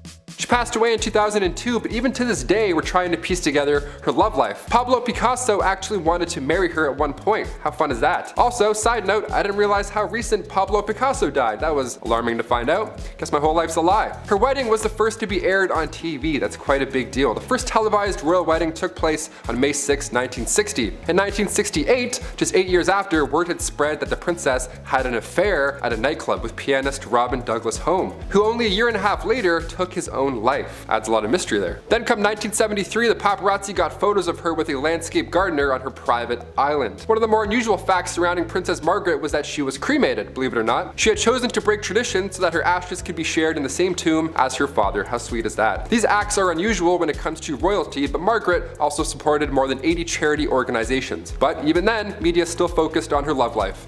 Classic. Keep it up. At number 4, Warrior Queen. Let's talk about Queen Rani Lakshmi Bai and how she became known as India's Joan of Arc. Rani was a fighter her whole life. She was raised to be a warrior and was taught how to fight. She even shared her skills with other women, teaching them the same fighting skills at a young age. She was married off to a much older man and she had a child, but she lost them both pretty early on. In need of an heir, she adopted a son and served as Queen Regent, but soon a growing conflict started, causing a lot of tension between the British East Indian Company and her people. The young queen, at just 22 years old, wanted to drive British forces out of her land, and so she organized a revolt that turned bloody very quickly. She ordered the execution of literally every British person in the region. So Bobby from down the street, dead. Mary from around the block, goner. Freddie and Harriet, the kids of that guy that you know who bought shoes off your brother, bye bye. gone. Rainey killed every man, woman, and child in the area, but it still wasn't enough to win against the British. The Queen died on the battlefield and the British ended up winning the battle and the kingdom fell to the enemy forces. This queen was one of the bravest and most determined women in history, and she's still remembered as a hero. Number 3. Chelonus. The reason we look at princesses like Margaret and say she was a rebel is because most of the time these marriages are chosen. Well, rather, women are forced to marry some gross fat dudes. And while he's cheating and eating lobster, the wife has to have his kids and be dutiful. So for the Spartan princess from the 3rd century, she too was forced to marry Cleonymus, this older, horrible man. He was so horrible that he wasn't even allowed to have his father's throne. That's how bad he was. He was in the family and still they're like, no. So Chelonus thought, this guy sucks, the system sucks, I'm gonna go talk to the much more pleasant Architatus, son of King Ares I. Around 272 BC, both these guys, both her lovers, went to war with each other. Drama. How about the tea on that? Chelonus was preparing to hang herself in case her husband won. That's horrible. Now luckily he lost, therefore the princess this time around did really live happily ever after with her other man. That's like an R-rated version of Shrek 2, what I just said. I can't believe people had to go through this in real life. That's horrible. At number 2, toxic cosmetics. The price of beauty is pretty steep. These days people spend hundreds and hundreds of dollars on makeup to make themselves feel beautiful, but back in the day makeup not only cost a pretty penny, but it also cost some serious health concerns. Cosmetics were made of a lot of questionable ingredients that you probably wouldn't find in today's products, but for people like Queen Elizabeth I, she didn't care what she was putting on her skin so long as she not only looked like a snack, but the whole damn meal. Yeah. Elizabeth had pitting in her skin from when she contracted smallpox at the age of 29, and back then, having blemished skin was a sign that God was a little cheesed with you, or that you were having some wild thoughts like thinking about the sexy time ooh. It was thought that these thoughts bubbled up from your no-no square up to your face and showed everyone that you were sinning. Anyways, to cover up the blemishes, Elizabeth wore a lot of makeup, like her version of foundation, but the ingredients were really just making things worse and not better. The foundation was made with a tincture of white lead ore, vinegar, and sometimes arsenic, hydroxide, and carbonate. To add some color back to her face after applying this pasty white mask, she'd powdered cinnabar to her lips and cheeks, but this was pretty dangerous because it contained mercury. She did this every day, and as you can imagine, it wasn't good for her health at all. Imagine absorbing all of those chemicals through your face on a daily basis. Not cute. And finally, number 1. Are you not entertained? Back in the late 1800s, the name Clara Ward would stir up a conversation. She was famous, really famous, for all the wrong reasons, of course. All it took was her bumping into a European royal and Bob's your uncle. Since birth, Clara was born into money. She didn't even need a royal husband. She was born into a wealthy industrialist family. She would sometimes visit the family mills, you know, to make it look good and kind of be like, hey, how's everyone doing? Whatever, just casual visit. But on this one casual visit, she crossed paths with the Prince of Caraman-Chimay. He was there for trade, but when he left, he brought back a wife. Carry on. Also, meet my wife. Here she is. People were freaking out, obviously. A royal marrying a common American girl. Wow, how could you? She was the talk of the town. Unlike Meghan Markle, Clara loved to show off with her newfound wealth. Some loved her and her image, but others not so much. The marriage only lasted 6 years. Clara eloped with a Hungarian musician. Then after her divorce, she had to model to make a living rather than showing off for clout. Number 10, kleptomania. If you were a queen, then you would think that you had enough money to just buy whatever your little heart desired. Though that may be true, there was at least one famous queen who just straight up stole things just because she could. Queen Mary, Queen Elizabeth's grandmother, was quite the kleptomaniac, and no matter how hard people tried to avoid having their things stolen by her, it just never worked. When the queen would visit someone's house, she would walk around looking at whatever knickknacks you had lying around, and when she found something that she liked, she would stand there and just sigh super loudly to get someone's attention. Much like how my dog used to sigh dramatically when he wanted food. Anyways, usually when someone heard the sigh, they knew that this was a sign that the queen wanted whatever she was gazing upon. Sometimes the homeowner would just give whatever it was to the queen as a gift. But if it was something that they weren't willing to part with, then she would either try to buy it off them or just straight up take it when no one was looking. This became such a big problem that people started hiding their prized possessions before hosting the queen in their home, but she eventually caught on to this strategy, so she just started showing up uninvited. She could not rest until she owned pretty much everything in the kingdom. Number 9, no time to dine. If I'm eating, don't acknowledge me as a human being. I sound like a pug when I eat, okay? I don't waste any time. I love food, okay? It's business. Now, if you're a queen and you eat fast, well, everybody else has to eat fast as well. This began back in Queen Victoria's time. The queen loved to feast and she didn't waste any time at all. Like, it's really fast. The way the royal family works is that when the queen is done that course or that meal, you're also done. So when Queen Victoria would smash an entire 7-course meal in 30 minutes, which apparently she could do easily, you'd be blowing on your soup still and Queen Victoria would already be telling everybody to pack it up. That's stressful. All because she could eat lots of food in a short amount of time. Also, once the queen gave a toast, you couldn't even speak. Also, once the queen placed her cutlery on the table, regardless of where you were during that course, everybody's plate would then be taken away at the same time. And the next one would then come in. I would just put my food in my pockets, you know, screw it. It's almost like when you go to all-you-can-eat sushi and you have like some sushi left over, you don't want to waste it. You're like, you know what? I'm not paying that bill. At number 8, cross-dressing. Empress Elizabeth was quite the character, I guess you could say. Since she was a monarch, she could do whatever she wanted, and that is exactly what she did. You see, she was quite into fashion, more specifically men's fashion. The Empress believed that she just had legs for days, like Naomi Campbell, and she wanted to show them off to the world, but the only problem with that was the fact that back then, pants were reserved for men, and so since she wore dresses all the time, no one got to see her godly legs.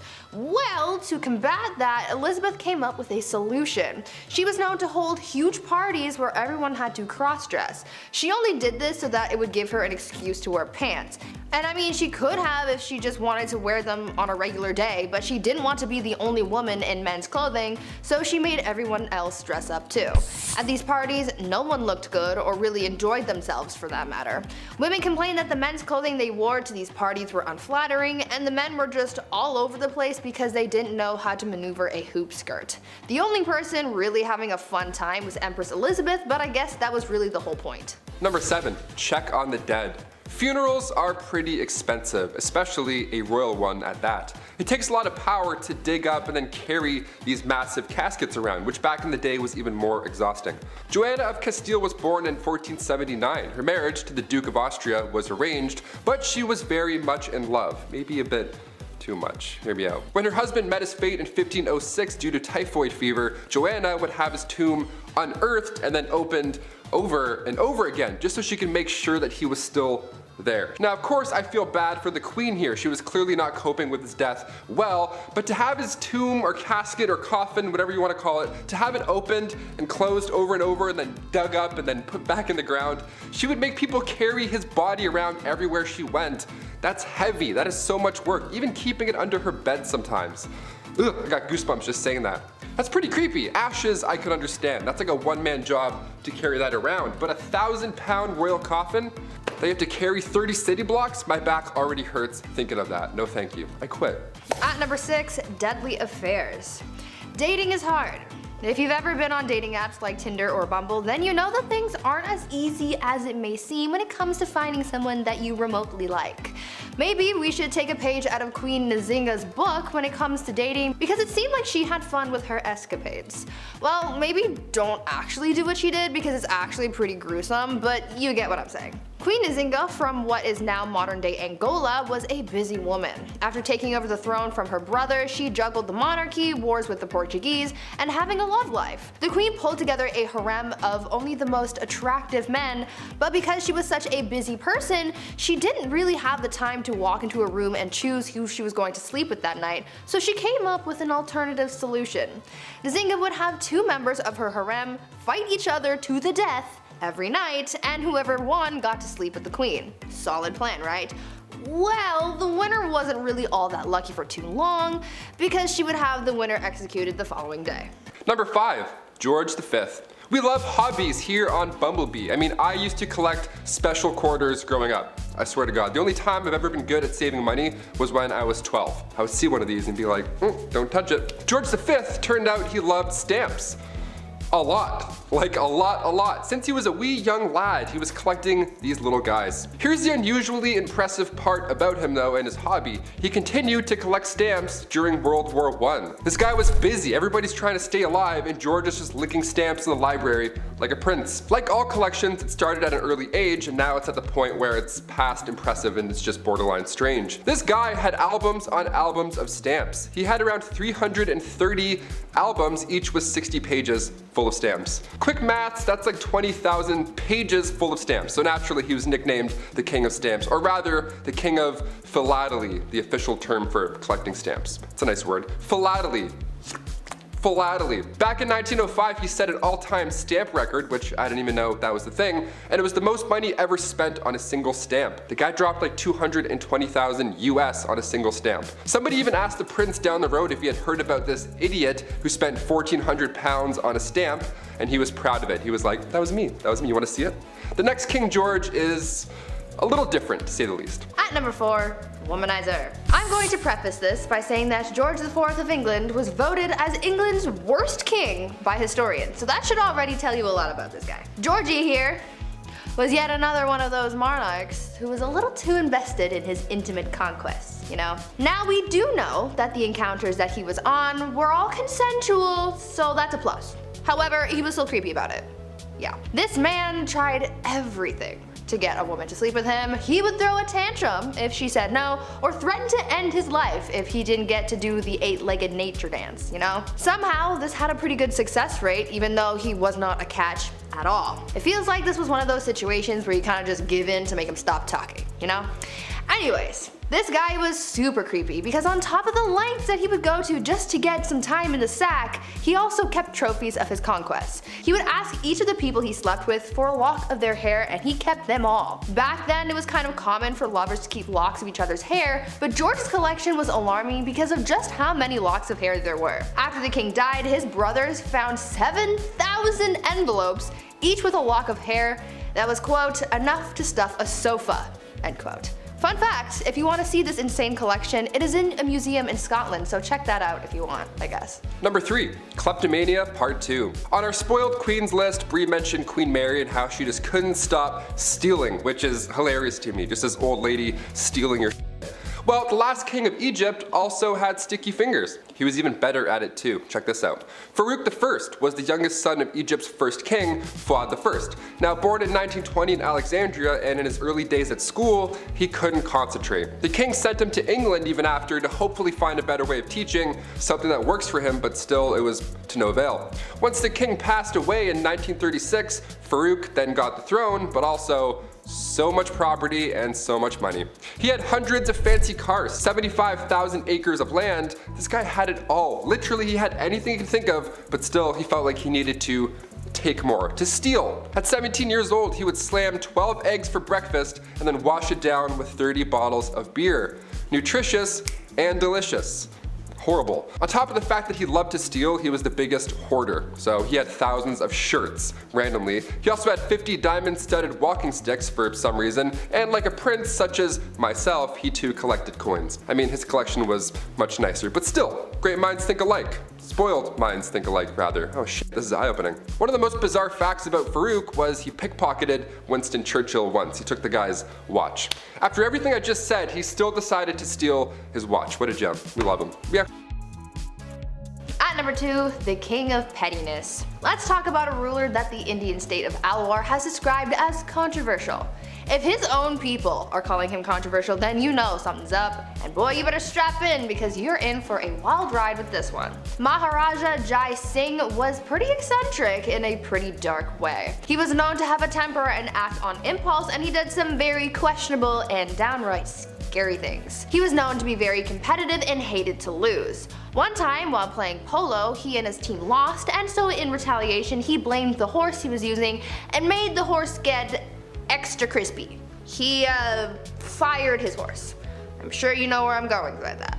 If not, use your noodle, I don't know. Unfortunately, the cruelty towards living things didn't stop at animals, and he was also known to kidnap women from the streets and go all criminal minds on them. On a slightly lighter note, though, the Maharaja was also known to be very petty. Once he went into a Rolls-Royce dealership, and the person working there thought that he was broke and ignored him. Thinking that this was insanely rude, he bought 7 Rolls-Royces, sent them back to India, and used them to pick up garbage. This guy was really just doing the absolute most. And coming in at our number 1 spot, King Ludwig II. Home renovation shows rock my world. I can watch Love It or List It for months at a time.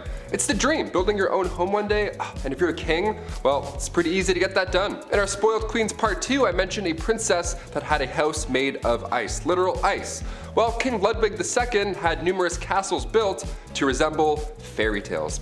Literally, like fairy tales. I gotta admit, I kind of love this a lot. Ludwig was only 18 when he became the King of Bavaria in 1864, and then he had castles, like castles, more than one, built after he was inspired from romantic literature and spending some time at the opera. The kid was a dreamer, you gotta love it. He would spend his nights in one castle looking through a telescope at his new castle being built, so he would just watch it all night. That's like the king's way of waiting for your Amazon delivery. Just standing there, just like, oh, it's coming. 17 years and it's done. Just 4 years in, he designed his own castle, and to this day, it's one of the most photographed places in the world. Neuschwanstein Castle. Go check it out. It's literally a paradise.